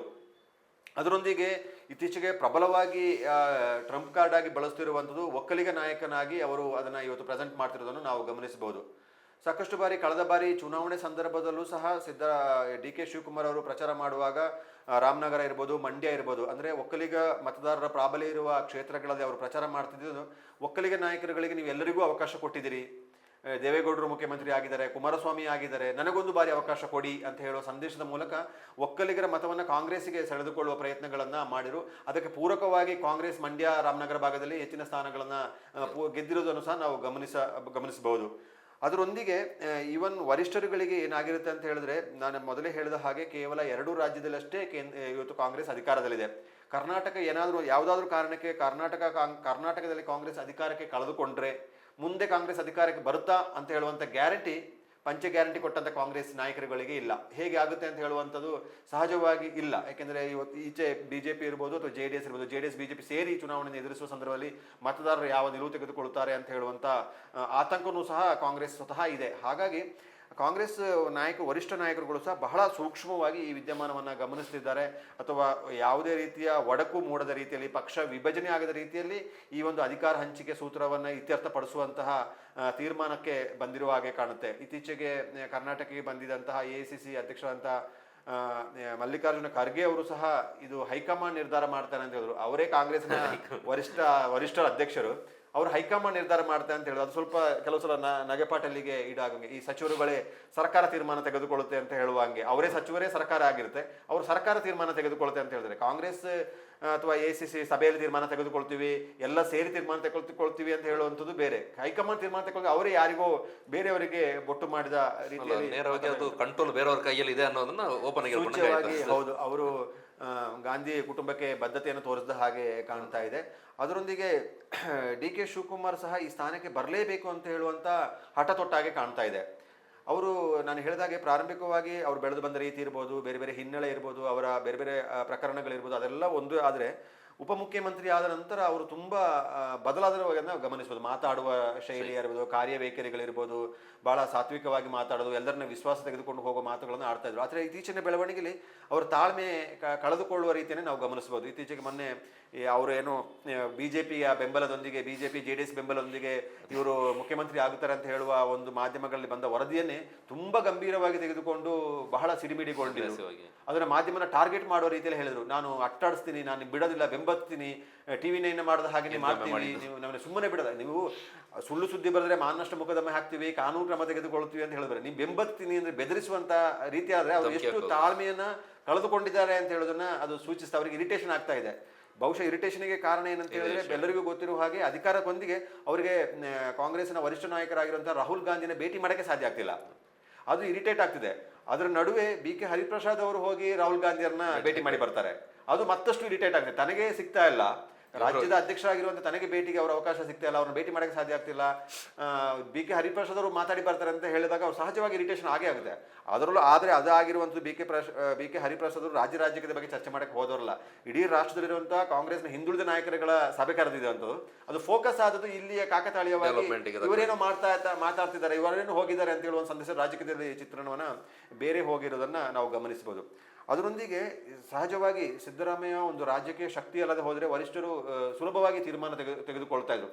ಬಹುಶಃ ಸಿದ್ದರಾಮಯ್ಯನವರು ಅಧಿಕಾರಕ್ಕೆ ಬಿಟ್ಟುಕೊಡೋದಿಲ್ಲ ಅಂತ ಹೇಳುವ ರೀತಿಯಲ್ಲಿ ಇಲ್ಲ. ನನ್ನ ಪ್ರಕಾರ, ನನ್ನ ಲೆಕ್ಕಾಚಾರ ಅಥವಾ ನನ್ನ ಗ್ರಹಿಕೆಯ ಪ್ರಕಾರ ಅವರು ಅಧಿಕಾರವನ್ನು ಬಿಟ್ಟುಕೊಡೋದಿಲ್ಲ ಅಂತ ಹೇಳುವ ರೀತಿಯಲ್ಲಿ ಇಲ್ಲ. ನನಗೆ ಅನಿಸುವಂಥದ್ದು ಅವರು ಅವರ ಬೆಂಬಲಿಗರ ಹಿತ ಕಾಪಾಡುವಂಥದ್ದು, ಅವರ ಪುತ್ರನ ರಾಜ್ಯಕ್ಕೆ ಭವಿಷ್ಯವನ್ನು ರೂಪಿಸೋದು, ಇದರೆಲ್ಲ ಬಗ್ಗೆ ಏನಾದರೂ ಯೋಚನೆ ಮಾಡ್ತಿದ್ದಾರಾ ಅಂತ ಹೇಳೋದು ನನಗೆ ಅನಿಸ್ತಾ ಇದೆ. ಏಕೆಂದರೆ DK ಶಿವಕುಮಾರ್ ಅವರು ಸುದೀರ್ಘ 7 ವರ್ಷದಿಂದ KPCC ಅಧ್ಯಕ್ಷರಾಗಿ ಕಾರ್ಯನಿರ್ವಹಿಸ್ತಾ ಇದ್ದಾರೆ. ಅವರು ರಾಜ್ಯ ಸರ್ಕಾರ ಬಂದ ಸಂದರ್ಭದಲ್ಲೇ ಉಪಮುಖ್ಯಮಂತ್ರಿ ಆದಾಗ ಸಹಜವಾಗಿ ಅವರು ಕೆಪಿಸಿ ಅಧ್ಯಕ್ಷ ಸ್ಥಾನವನ್ನು ಬಿಡಬೇಕಾಗಿತ್ತು. ಆದರೆ ಅವರು ಎರಡೂ ಅದನ್ನು ಪಕ್ಷದ ಮೇಲೆ ನಿಯಂತ್ರಣ ಇರಬೇಕು, ತಾನು ಮುಖ್ಯಮಂತ್ರಿ ಆಗಬೇಕಾದ್ರೆ ಈ ಪಕ್ಷದ ಹುದ್ದೆ ಇರಬೇಕು ಅಂತ ಕಾರಣಕ್ಕಾಗಿ ಬಹುಶಃ ಆ ಅಧ್ಯಕ್ಷ ಸ್ಥಾನವನ್ನು ಅವರ ಇಟ್ಕೊಂಡ್ರು. ಯಾವಾಗ ಮುಖ್ಯಮಂತ್ರಿ ಆಗ್ತೀನಿ ಆ ಸ್ಥಾನವನ್ನು ಬಿಡುವ ಮಾತುಗಳನ್ನು ಮತ್ತು ಬಿಡುವ ಸಂದರ್ಭಕ್ಕೆ ಈ ಸಂದರ್ಭದಲ್ಲಿ ಅವರು ಬಿಡುವ ಹಂತಕ್ಕೆ ಇರ್ಬೋದು. ಬಹುಶಃ ಅದನ್ನು ಇನ್ನೊಂದು ನಾವು ಸೂಕ್ಷ್ಮವಾಗಿ ಗಮನಿಸುವಾಗ ಯಾವಾಗ ಸತೀಶ್ ಜಾರಕಿಹೊಳಿ ಮುಖ್ಯಮಂತ್ರಿ ಆಗಬೇಕು ಅಂತ 2-3 ತಿಂಗಳ ಹಿಂದೆ ಹೇಳ್ತಾರೆ, ಈಗ ಅವರು ಅದರ ಧ್ವನಿಯನ್ನು ಬದಲಾಯಿಸಿದಾಗ ಕಾಣ್ತಾರೆ. ಬಹುಶಃ ಅವರು ಕೆಪಿಸಿಸಿ ಅಧ್ಯಕ್ಷ ಸ್ಥಾನವನ್ನು ಅವರು ಪಡ್ಕೊಳ್ಳೋಕೆ ಅಥವಾ ಅದನ್ನು ಪಡ್ಕೊಂಡು ಮುಂದಿನ ಚುನಾವಣೆ 2028 ಚುನಾವಣೆ ತನ್ನ ನೇತೃತ್ವ ನಡೆದು ಏನಾದರೂ ತಾನು ಅಧಿಕಾರಕ್ಕೆ ಬರಕ್ಕೆ ಸಾಧ್ಯ ಆಗುತ್ತಾ ಕನಸುಗಳನ್ನು ಅವರು ಸಹ ಕಾಣ್ತಿರೋದನ್ನು ನಾವು ಗಮನಿಸಬಹುದು. ಹಾಗಾಗಿ ಡಿ ಕೆ ಶಿವಕುಮಾರ್ ಅವರಿಗೆ ಸದ್ಯದ ವಾತಾವರಣದಲ್ಲಿ ಈ ಅವಧಿಯಲ್ಲಿ ಅಥವಾ ಈ ಪ್ರಸ್ತುತ ಸರ್ಕಾರದಲ್ಲಿ ಮುಖ್ಯಮಂತ್ರಿ ಆಗದೆ ಹೋದರೆ ಇನ್ನೊಂದು ಅವಕಾಶ ನನಗೆ ಸಿಗ್ಲಿಕ್ಕಿಲ್ಲ ಅಂತ ಹೇಳುವಂಥ ಲೆಕ್ಕಾಚಾರವು ಅವರ ಮನಸ್ಸಿನಲ್ಲೂ ಸಹ ಇರ್ಬೋದು. ಅವರಿಗೇನು ಕೆಪಿಸಿಸಿ ಅಧ್ಯಕ್ಷರಾಗಿ ಕಳೆದ ಚುನಾವಣೆಯಲ್ಲಿ 23ರ ಚುನಾವಣೆಯಲ್ಲಿ ಪಕ್ಷವನ್ನು ಅಧಿಕಾರ ತರುವುದಕ್ಕೆ ಇಡೀ ರಾಜ್ಯಾದ್ಯಂತ ಓಡಾಡಿದಿರ್ಬೋದು, ಅಥವಾ ಕೆಲಸ ಮಾಡಿದ ರೀತಿ ಇರ್ಬೋದು, ಆರ್ಥಿಕ ಶಕ್ತಿಯನ್ನು ವಿನಿಯೋಗಿಸಿರ್ಬೋದು, ಇದೆಲ್ಲವೂ ಮತ್ತೊಂದು ಬಾರಿಗೆ ನನಗೆ ಆಗುತ್ತಾ ಅಂತ ಹೇಳುವಂಥದ್ದು ಅವರಲ್ಲೇ ಅವರಿಗೆ ವಿಶ್ವಾಸ ಇದ್ದಾಗೆ ಕಾಣ್ತಿಲ್ಲ. ಅದು ಅಥವಾ ಇನ್ನೊಂದು ಅವಧಿಗೆ ಕಾಯುವುದಕ್ಕೆ ಅಥವಾ 2028ರವರೆಗೆ ಕಾಯುವುದಕ್ಕೆ ಅಥವಾ ಆ ಚುನಾವಣೆನ ಅದರ ನೇತೃತ್ವವನ್ನು ತೆಗೆದುಕೊಂಡು ಚುನಾವಣೆ ನಡೆಸೋಕ್ಕೆ ಸಾಧ್ಯ ಆಗೋಲ್ಲ. ಯಾಕಂದರೆ 28ಕ್ಕೆ 10 ವರ್ಷ ಆಗೋಗುತ್ತೆ. ಕೆಪಿಸಿ ಅಧ್ಯಕ್ಷರಾಗಿ 10 ವರ್ಷದ ನಂತರವೂ ಅವರು ಮುಂದುವರಿಯುವಂಥ ಸಾಧ್ಯತೆಗಳು ಇರೋದಿಲ್ಲ. ಆವಾಗ ಸಹಜವಾಗಿ ಇನ್ನೊಬ್ಬರು ಕೆಪಿಸಿ ಅಧ್ಯಕ್ಷರಾಗಿ ಬರ್ತಾರೆ. ಸತೀಶ್ ಜಾರಕಿಹೊಳಿ ಅಂತರೂ ಪ್ರಬಲ ಆಕಾಂಕ್ಷೆಯನ್ನು ವ್ಯಕ್ತಪಡಿಸಿಕೊಂಡು ಅಂಥವರು ಅಧಿಕಾರಕ್ಕೆ ಕೆಪಿಸಿ ಅಧ್ಯಕ್ಷರಾದಾಗ ಸಹಜವಾಗಿ ಅವರ ಚುನಾವಣೆಯನ್ನು ನೇತೃತ್ವ ಆರ್ಥಿಕವಾಗಿ ಶಬದರಾಗಿರುವವರು, ಹಿಂದುಳಿದ ವರ್ಗದ ನಾಯಕರಿದ್ದಾರೆ, ಸಿದ್ದರಾಮಯ್ಯವರ ಆತ್ಮೀಯರು ಇದ್ದಾರೆ. ಹಾಗಾಗಿ ಮುಂದೆ ಅವರು ಪ್ರಬಲ ಅಭ್ಯರ್ಥಿ ಆಗುವಂಥದ್ದು ಸಹಜವಾಗಿ ಇದ್ದೇ ಇರ್ತದೆ. ಆ ಕಾರಣಕ್ಕಾಗಿ ಡಿ ಕೆ ಶಿವಕುಮಾರ್ ತುಂಬ ಹಪಹಪಿಯಿಂದ ಅಥವಾ ತರಾತುರಿಯಲ್ಲಿ ಅಧಿಕಾರವನ್ನು ಪಡಲೇಬೇಕು ಅಂತ ಹೇಳುವ ಹಠದಲ್ಲಿ ಬಿದ್ದಾಗೆ ಕಾಣ್ತಾ ಇದೆ. ಒಂದು ಅದೇ ಶಿವಕುಮಾರ್ ಅಧಿಕಾರಕ್ಕೆ ಬರಬೇಕು ಅನ್ನೋಂಥದ್ದು ಅದನ್ನು ಅವರು ಓಪನ್ ಆಗಿ ಹೇಳ್ಕೊಳ್ಳೋದಿದ್ರು ಕೂಡ ಹಿಂದೆ ಮಾಡ್ತಿರುವಂಥ ಕಸರತ್ತುಗಳು ಎಲ್ಲವೂ ಕೂಡ ಜನರಿಗೆ ಗೊತ್ತಾಗ್ತಾ ಇದೆ. ಹೈಕಮಾಂಡ್ ಎರಡನ್ನೂ ಬ್ಯಾಲೆನ್ಸ್ ಮಾಡಿಕೊಂಡು ಒಂದು ಈಗ ಈಗಿರುವ ಹಾಗೆ ಸಿದ್ದರಾಮಯ್ಯನವ್ರನ್ನೇ ಮುಂದುವರಿಸಿದ್ರೆ ಮುಂದೆ ರಾಜಕೀಯದಲ್ಲಿ ಏನು ಸಾಧ್ಯತೆಗಳಾಗ್ಬೋದು, ಅಥವಾ ಡಿ ಕೆ ಶಿವಕುಮಾರ್ ಅವರಿಗೆ ಸಿದ್ದರಾಮಯ್ಯ ಅವ್ರನ್ನ ಕೆಳಗಿಳಿಸಿ ಡಿ ಕೆ ಶಿವಕುಮಾರ್ ಅವ್ರನ್ನ ಆ ಸ್ಥಾನದಲ್ಲಿ ಕೂರಿಸಿದ್ರೆ ರಾಜಕೀಯವಾಗಿ ಯಾವ ರೀತಿಯಾದಂತಹ ಪಲ್ಲಟಗಳನ್ನ ನಾವು ನಿರೀಕ್ಷೆ ಮಾಡ್ಬೋದು? ಬಹುಶಃ ವಯೋಸಹಜವಾಗಿ, ಬಹುಶಃ ವೈಯಕ್ತಿಕವಾಗಿ ಸಿದ್ದರಾಮಯ್ಯನವರಿಗೆ ಬಹುಶಃ ಇನ್ನು ಮುಂದೆ ಯಾವುದೇ ರಾಜಕೀಯ ಆಕಾಂಕ್ಷೆಗಳು ಇರುವ ಚಾನ್ಸಸ್ ಕಡಿಮೆ. ಬೈ ಚಾನ್ಸ್ ರಾಜ್ಯಪಾಲ ಆಗ್ಬೋದು ಅಂತ ಹೇಳಿದ್ರೆ ಕಾಂಗ್ರೆಸ್ಸೇ ಅಧಿಕಾರದಲ್ಲಿಲ್ಲ. ಕೇಂದ್ರದಲ್ಲಿ ಕಾಂಗ್ರೆಸ್ ಅಧಿಕಾರಕ್ಕೆ ಬಂದಾಗ ಎಲ್ಲಾದರೂ ಬೈ ಚಾನ್ಸ್ ಅವರು 80 ವರ್ಷ ಆದಾಗ ಕಾಂಗ್ರೆಸ್ ಅಂತ ಅಧಿಕಾರಕ್ಕೆ ಬರುವಂಥ ಅವಕಾಶ ಇದ್ದರೆ ಎಲ್ಲಾದರೂ ಅವರ ಸೀನಿಯಾರಿಟಿ ಪಕ್ಷದ ಒಂದು ಶಕ್ತಿಯಾಗಿದ್ದಾರೆ ಅಂತ ಕಾರಣಕ್ಕೆ ಇದರ ರಾಜ್ಯಪಾಲರು ಆಗ್ಬೋದು ಅವಕಾಶಗಳು ಬಂದರೆ ಅಂತ ಹೇಳುವಂತ ಬಿಟ್ಟರೆ ಬಹುಶಃ ಇನ್ನೂ ಸಹ ಅವರಿಗೆ ಚುನಾವಣೆಯನ್ನು ಎದುರಿಸಿ ಇನ್ನೊಂದು ನೇತೃತ್ವದಲ್ಲಿ ಚುನಾವಣೆ ಎದುರಿಸಿ ಇನ್ನೊಂದ್ಸಲ ಮುಖ್ಯಮಂತ್ರಿ ಆಗ್ತೀನಿ ಅಂತ ಹೇಳುವಂಥ ನಿರೀಕ್ಷೆಗಳು ಅವರಿಗಿರೋದಿಲ್ಲ. ಅವರು ಸುದೀರ್ಘ ಅವಧಿಗೆ ಜನತಾ ದಳದಲ್ಲಿ ರಾಜಕೀಯವನ್ನು ಮಾಡ್ತಾ ಬಂದವರು. ದೇವೇಗೌಡರೊಂದಿಗೆ ಅಥವಾ JH ಪಟೇಲ್, ದೇವೇಗೌಡ, ಬೊಮ್ಮಾಯಿ ಇವರೆಲ್ಲ ಒಟ್ಟಿಗೆ ರಾಜಕೀಯವಾಗಿ ಬೆಳೀತಾ ಬಂದವರು. ಅವರಿಗೆ ಮುಖ್ಯಮಂತ್ರಿ ಆಗಲಿಲ್ಲ, ದಳದಲ್ಲಿ ನನಗೆ ಮುಖ್ಯಮಂತ್ರಿ ಆಗುವ ಅವಕಾಶಗಳು ಸಿಗಲಿಲ್ಲ ಅಂತ ಕಾರಣಕ್ಕಾಗಿ ಬೇಸರಗೊಂಡು ಜನತಾ ದಳವನ್ನು ತೊರೆದು ಅಹಿಂದ ಸಂಘಟನೆಯಲ್ಲಿ ಅವರು ಸಕ್ರಿಯವಾಗಿ ತೊಡಗಿಸಿಕೊಂಡು ಕುರುಬ ಸಮುದಾಯವನ್ನು ಸಂಘಟನೆ ಕೆಲಸವನ್ನು ಪ್ರಥಮವಾಗಿ ಮಾಡಿದ್ರು. ಪ್ರಬಲ ರಾಜ್ಯದಲ್ಲಿರುವಂತಹ ಲಿಂಗಾಯತರು, ಒಕ್ಕಲಿಗರು, ನಂತರ ಅಲ್ಪಸಂಖ್ಯಾತರು ಅಥವಾ ಕುರುಬರು, ಈ 4 ಸಮುದಾಯಗಳು ರಾಜ್ಯದಲ್ಲಿ ಒಂದು ಮತ ಬ್ಯಾಂಕನ್ನು ಹೆಚ್ಚು ಪ್ರಮಾಣದಲ್ಲಿ ಹೊಂದಿರುವಂಥರು. ಆ ಕಾರಣಕ್ಕಾಗಿ ಅದರೊಂದಿಗೆ ಅಲ್ಪಸಂಖ್ಯಾತರು ಮಾಸಾಗಿ ಇವತ್ತು ಸಿದ್ದರಾಮಯ್ಯ ಅವರಿಗೆ ಬೆಂಬಲವಾಗಿ ನಿಂತಿದ್ದಾರೆ. ದಲಿತ ಸಮುದಾಯದವರು ಸಹ ಅದೇ ರೀತಿಯಲ್ಲಿ ದೊಡ್ಡ ಮಟ್ಟದಲ್ಲಿ ಅವರಿಗೆ ಬೆಂಬಲವಾಗಿ ನಿಂತಿರುವುದನ್ನು ನಾವು ಗಮನಿಸಬಹುದು. ಪರಿಶಿಷ್ಟ ಪಂಗಡದವರು ಸಹ ದೊಡ್ಡ ಮಟ್ಟದಲ್ಲಿ ಬೆಂಬಲವಾಗಿರುವಂಥದ್ದು. ಕುರುಬ ಸಮುದಾಯನೂ ಮಾಸಾಗಿ ಅವರೊಟ್ಟಿಗೆ ಇದೆ. ಅದರೊಂದಿಗೆ ಇಡೀ ರಾಜ್ಯದಲ್ಲಿ ಕೆಲವು ಜನರಿಗಷ್ಟೇ ಮಾಸ್ ಲೀಡರ್ ಆಗಿರುವಂಥದ್ದು. ರಾಜ್ಯದಲ್ಲಿ ಇಡೀ ರಾಜ್ಯದಲ್ಲಿ ಮತ ಸೆಳೆಯುವಂಥ ಶಕ್ತಿ ಹೊಂದಿರುವಂಥ ಕೆಲವು ನಾಯಕರುಗಳಲ್ಲಿ ಸಿದ್ದರಾಮಯ್ಯನವರು ಸಹ ಒಬ್ಬರು. ಈ ಯಡಿಯೂರಪ್ಪರವರಿದ್ರು ವಯೋಸಹಜವಾಗಿ ಅವರಿಗೆ ಆ ಶಕ್ತಿ ಈಗ ಅವ್ರ ಹತ್ರ ಇಲ್ಲ ಅಂತ ಅಂದ್ಕೊಳ್ತೀನಿ. ಕುಮಾರಸ್ವಾಮಿಗೆ ಜನ ಸೇರ್ತಾರೆ. ಕುಮಾರಸ್ವಾಮಿ ಎಲ್ಲಿ ಹೋದ್ರು ಜನ ಸೇರ್ತಾ ಇದ್ರು, ಸಿಕ್ಕಾಪಟ್ಟೆ ಜನ ಸಮಾವೇಶ ಮಾಡಿದ್ರೆ ಸಿಕ್ಕಾಪಟ್ಟೆ ಜನ ಸೇರ್ತಾರೆ. ಆದರೆ ಅದು ಮತವಾಗಿ ಪರಿವರ್ತನೆ ಆಗೋದು ಅದೊಂದು ಅವರಿಗೆ ಇರುವ ಸಮಸ್ಯೆ. ದೌರ್ಬಲ್ಯ ಅಥವಾ ಅವರು ಪ್ರಾಬ್ಲಮ್ ಆಗ್ತಿರೋದವರಿಗೆ ಮತ ಇಲ್ಲ. ಆದರೆ ದೇವೇಗೌಡವರಿಗೆ ಆ ಶಕ್ತಿ ಇತ್ತು, ಮತ ಸೆಳೆಯುವಂಥ ಶಕ್ತಿ ಅಥವಾ ಅದು ಓಟಾಗಿ ಎನ್ಕ್ಯಾಶ್ ಆಗುವಂಥದ್ದು ಅವರಿಗಿತ್ತು. ಆದರೆ ಕುಮಾರಸ್ವಾಮಿಗೆ ಅಧಿಕಾರಕ್ಕೆ ಬರುವಂಥ ಅವಕಾಶಗಳು ಹೆಚ್ಚೆಚ್ಚು ಸಿಗ್ತಾ ಇದೆ. ನೀವು 2 ಸಂಸದಲ್ಲಿ ಇಟ್ಕೊಂಡು ಕೇಂದ್ರದ ಟಾಪ್ 5 ಮಿನಿಸ್ಟರ್ ಇರುವಂಥದ್ದು ಇರ್ಬೋದು, 30 ಶಾಸಕರು ಒಳಗಿದ್ದು 2 ಬಾರಿ ಮುಖ್ಯಮಂತ್ರಿ ಆಗುವ ಅವಕಾಶಗಳು ಸಿಕ್ಕಿರುವಂಥ ಅವ್ರದ್ದು ಅಧಿಕಾರದ ಪುಣ್ಯ ಅವರಿಗಿದೆ. ಮತವನ್ನು ಪಡೆದು ಮಾಡುವಂಥ ಅವಕಾಶಗಳಿಲ್ಲ. ಹಾಗಾಗಿ ಈ ಸಿದ್ದರಾಮಯ್ಯನವರ ಕಾರಣಕ್ಕಾಗಿಯೇ ಅಹಿಂದ ಮತಗಳು ದೊಡ್ಡ ಪ್ರಮಾಣದಲ್ಲಿ ಕಾಂಗ್ರೆಸ್ಸಿಗೆ ಕಳೆದ ಚುನಾವಣೆಯಲ್ಲಿ ವೋಟ್ ಆಗಿರುವಂಥದ್ದು. ಅದಕ್ಕಾಗಿ ಹಲವಾರು ಇವತ್ತು 130 ಶಾಸಕರ ಗೆಲುವಿನಲ್ಲಿ ಸಿದ್ದರಾಮಯ್ಯನವರ ಕಾರಣಕ್ಕಾಗಿ ಮತ ಹಾಕಿದವರಿದ್ದಾರೆ. ಎನ್ಮಾಸಾಗಿ ಇವತ್ತು ಮುಸ್ಲಿಂ ಸಮುದಾಯ ಇವತ್ತು ಕಾಂಗ್ರೆಸ್ಗೆ ನಿಂತಿದ್ದಾರೆ ಅಂತ ಹೇಳಿದ್ರೆ ಅದಕ್ಕೆ ಕಾರಣವೇ ಸಿದ್ದರಾಮಯ್ಯನ ಮೇಲೆ ಹೊಂದಿರುವಂಥ ವಿಶ್ವಾಸ ಕಾರಣಕ್ಕಾಗಿ ಮಾಸಾಗಿ ಅವರು ದೊಡ್ಡ ಪ್ರಮಾಣದಲ್ಲಿ ಅವತ್ತು ಸಿದ್ದರಾಮಯ್ಯನೊಟ್ಟಿಗೆ ನಿಂತಿದ್ದಾರೆ. ಹಾಗಾಗಿ ಸಿದ್ದರಾಮಯ್ಯನವರ ಶಕ್ತಿ ಎಲ್ಲ ಶಾಸಕರುಗಳಿಗೆ ಅರಿವಿದೆ. ಸಿದ್ದರಾಮಯ್ಯನನ್ನು ನೇರವಾಗಿ ವಿರೋಧ ಕಟ್ಟಿಕೊಂಡು ಅಥವಾ ತೆರೆಮರೆಯಲ್ಲಾಗಿ ಅವರ ವಿರುದ್ಧ ಮಾತಾಡಿಕೊಂಡು ಮುಂದೆ ನಾನು ಕ್ಷೇತ್ರದಿಂದ ಗೆದ್ದು ಬರ್ತೀನಿ ಅಂತ ಹೇಳುವಂಥ ಧೈರ್ಯ ಯಾವ ಶಾಸಕರುಗಳಿಗಿಲ್ಲ. ಹಾಗಾಗಿ ಅದೇ ಸಮಯದಲ್ಲಿ ಇಲ್ಲಿ ಇವತ್ತು DK ಒಟ್ಟಿಗೆ ಗುರುತಿಸಿಕೊಂಡಿರುವಂಥದ್ದು ಬಹುತೇಕ 90% ಅಷ್ಟು ಒಕ್ಕಲಿಗ ಶಾಸಕರುಗಳಷ್ಟೇ. ಜನಾಂಗದ ಕಾರಣಕ್ಕಾಗಿ ಅಷ್ಟೇ ಅವರು ನೇರವಾಗಿ ಗುರುತಿಸಿಕೊಂಡಿದ್ದಾರೆ ಬಿಟ್ಟರೆ ಬೇರೆ ಯಾವ ಕಾರಣಗಳು ಇಲ್ಲ, ಆ ಸಂಖ್ಯಾಬಲನೂ ಅಷ್ಟು ಪ್ರಮಾಣದಲ್ಲಿ ಇಲ್ಲ. ಹಾಗಾಗಿ ಸಿದ್ದರಾಮಯ್ಯನವರೊಟ್ಟಿಗೆ ಮಾತುಕತೆ ಮಾಡಿ ಅವರ ಮನವೊಲಿಸಿ ಅವರಿಗೆ ಒಪ್ಪಿತರಾಗಿ ಅವರು ಮುಖ್ಯಮಂತ್ರಿ ಸ್ಥಾನವನ್ನು ತ್ಯಜಿಸಿದರಷ್ಟೇ DK ಶಿವಕುಮಾರ್ ಅವರಿಗೆ ಸ್ಥಾನ ಸಿಗುವುದಕ್ಕೆ ಅವಕಾಶಗಳಾಗುವಂಥದ್ದು. ಸಹಜವಾಗಿ ಪ್ರಭಾವಿ ಸಚಿವರುಗಳು ಸಹ ಸಿದ್ದರಾಮಯ್ಯ ಪರವಾಗಿದ್ದಾರೆ. ನೀವು ಶಾಸಕಾಂಗ ಪಕ್ಷದ ಸಭೆ ಕರೆದು ನಿರ್ಣಯ ಮಾಡಿ ಅಂತ ಹೇಳಿದ್ರೆ ಅದು ಇಡೀ ಸಿದ್ದರಾಮಯ್ಯ ಕಡೆ ಹೋಗುತ್ತೆ. ಇಡೀ ರಾಜ್ಯದ ನಾಡಿ ಮಿಡಿತ ಅರ್ಥಕೊಂಡು ಮತ ಬ್ಯಾಂಕಿನ ಆಧಾರದಲ್ಲಿ ನೀವೇನೋ ಸಮೀಕ್ಷೆ ಮಾಡಿ ಅಧಿಕಾರ ಹಂಚಿಕೆ ಮಾಡಕ್ಕೆ ಹೋದ್ರೆ ಮತ್ತೆ ಅದು ಸಿದ್ದರಾಮಯ್ಯನ ಕಡೆಗೆ ವಾಲುತ್ತೆ. ಅಥವಾ ಇಡೀ ಕಾಂಗ್ರೆಸ್ಸಿನ ವೋಟ್ ಬ್ಯಾಂಕ್ ಇರುವಂಥದ್ದೇ ಅಹಿಂದ. ವೋಟ್ ಬ್ಯಾಂಕಿಗೆ ನಿರ್ಧಾರಕ್ಕೆ ವಿರುದ್ಧವಾಗಿ ನಡೆದುಕೊಳ್ಳೋಕೆ ಸಹಜವಾಗಿ ಸಾಧ್ಯ ಆಗೋದಿಲ್ಲ. ಕಳೆದ ಬಾರಿ DK ಶಿವಕುಮಾರ್ ಅವರು ಯಾವಾಗ ಪಕ್ಷದ ವರಿಷ್ಠರ ಸಮ್ಮುಖದಲ್ಲಿ ಅಧಿಕಾರ ಹಂಚಿಕೆಯ ಒಡಂಬಡಿಕೆಗೆ ಸಮ್ಮತಿ ಸೂಚಿಸಿ ಪ್ರಥಮ ಅವಧಿಗೆ ಸಿದ್ದರಾಮಯ್ಯನವರು ಮಾಡೋದಕ್ಕೆ ಕೊಟ್ಟ ಸಂದರ್ಭದಲ್ಲಿ ಅವರು ಷರತ್ತು ವಿಧಿಸದೇ ಹೋಗಿದ್ರೆ ಸಾಕಷ್ಟು ಜನ ಉಪಮುಖ್ಯಮಂತ್ರಿಗಳಾಗ್ತಾ ಇದ್ರು. ಇವರು ಸಿದ್ದರಾಮಯ್ಯ ಪ್ರಥಮ ಅವಧಿಯಲ್ಲಿ ಇದ್ದಾಗ ಸಾಕಷ್ಟು ಜನ ಉಪಮುಖ್ಯಮಂತ್ರಿಗಳಾಗಿದ್ರು. ಪರಮೇಶ್ವರು ಆಗಿದ್ರು, DKನೂ ಆಗಿದ್ರು, ಎಲ್ಲವೂ ಇತ್ತು. ಈ ಸಲ ಬಿಟ್ಟಿದ್ರೆ ತುಂಬ ಜನ ಆಗ್ತಿದ್ರು. KJ ಜಾರ್ಜ್ ಅವರು ಆಗ್ತಾ ಇದ್ರು, MB ಪಾಟೀಲರು ಆಗ್ತಾ ಇದ್ರು, ಡಾಕ್ಟರ್ G ಪರಮೇಶ್ವರು ಆಗ್ತಿದ್ರು, ಸತೀಶ್ ಜಾರಕಿಹೊಳಿ ಆಗ್ತಿದ್ರು. ಒಂದು 4-5 ಉಪಮುಖ್ಯಮಂತ್ರಿಗಳು ಹುದ್ದೆಗಳು ಅವರ ಯಾರ್ಯಾರು ಮತ ಬ್ಯಾಂಕ್ಗಳಿದೆ ಕಾಂಗ್ರೆಸ್ಗೆ ಅದೆಲ್ಲವೂ ಆಗ್ತಾ ಇತ್ತು. ಆದರೆ ಆ ಉಪಮುಖ್ಯಮಂತ್ರಿ 4-5 ಜನ ಆದರೆ ಆ ಉಪಮುಖ್ಯಮಂತ್ರಿ ಸ್ಥಾನಕ್ಕೆ ಬೆಲೆ ಬರಲ್ಲ ಅಂತ ಕಾರಣಕ್ಕಾಗಿ ಒಂದೇ ಉಪಮುಖ್ಯಮಂತ್ರಿಗೆ ಆ DK ಪ್ರಭಾವ ಕಾರಣಕ್ಕಾಗಿ ಅದನ್ನು ಉಳಿಸಿಕೊಂಡಿರುವಂಥದ್ದು. ಅದರೊಂದಿಗೆ ಸೋನಿಯಾ ಗಾಂಧಿ ಅವರಿಗೆ ಮತ್ತು ಪ್ರಿಯಾಂಕಾ ಗಾಂಧಿ ಅವರಿಗೆ DK ಶಿವಕುಮಾರ್ ಮೇಲೆ ತುಂಬ ವಿಶ್ವಾಸ ಇರುವುದನ್ನು ನಾವು ಗಮನಿಸಬಹುದು.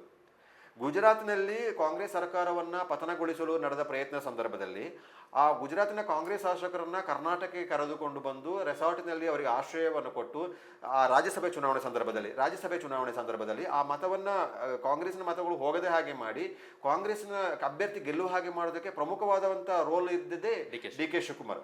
ಅದಕ್ಕೆ ಸಿಕ್ಕ ಫಲ ಏನಂದರೆ ಅವರ ಮೇಲೆ IT ರೈಡ್ ಆಗಿ ಅವರು ತಿಹಾರ್ ಜೈಲಿಗೆ ಹೋಗೋ ಕಾರಣ ಆಯಿತು.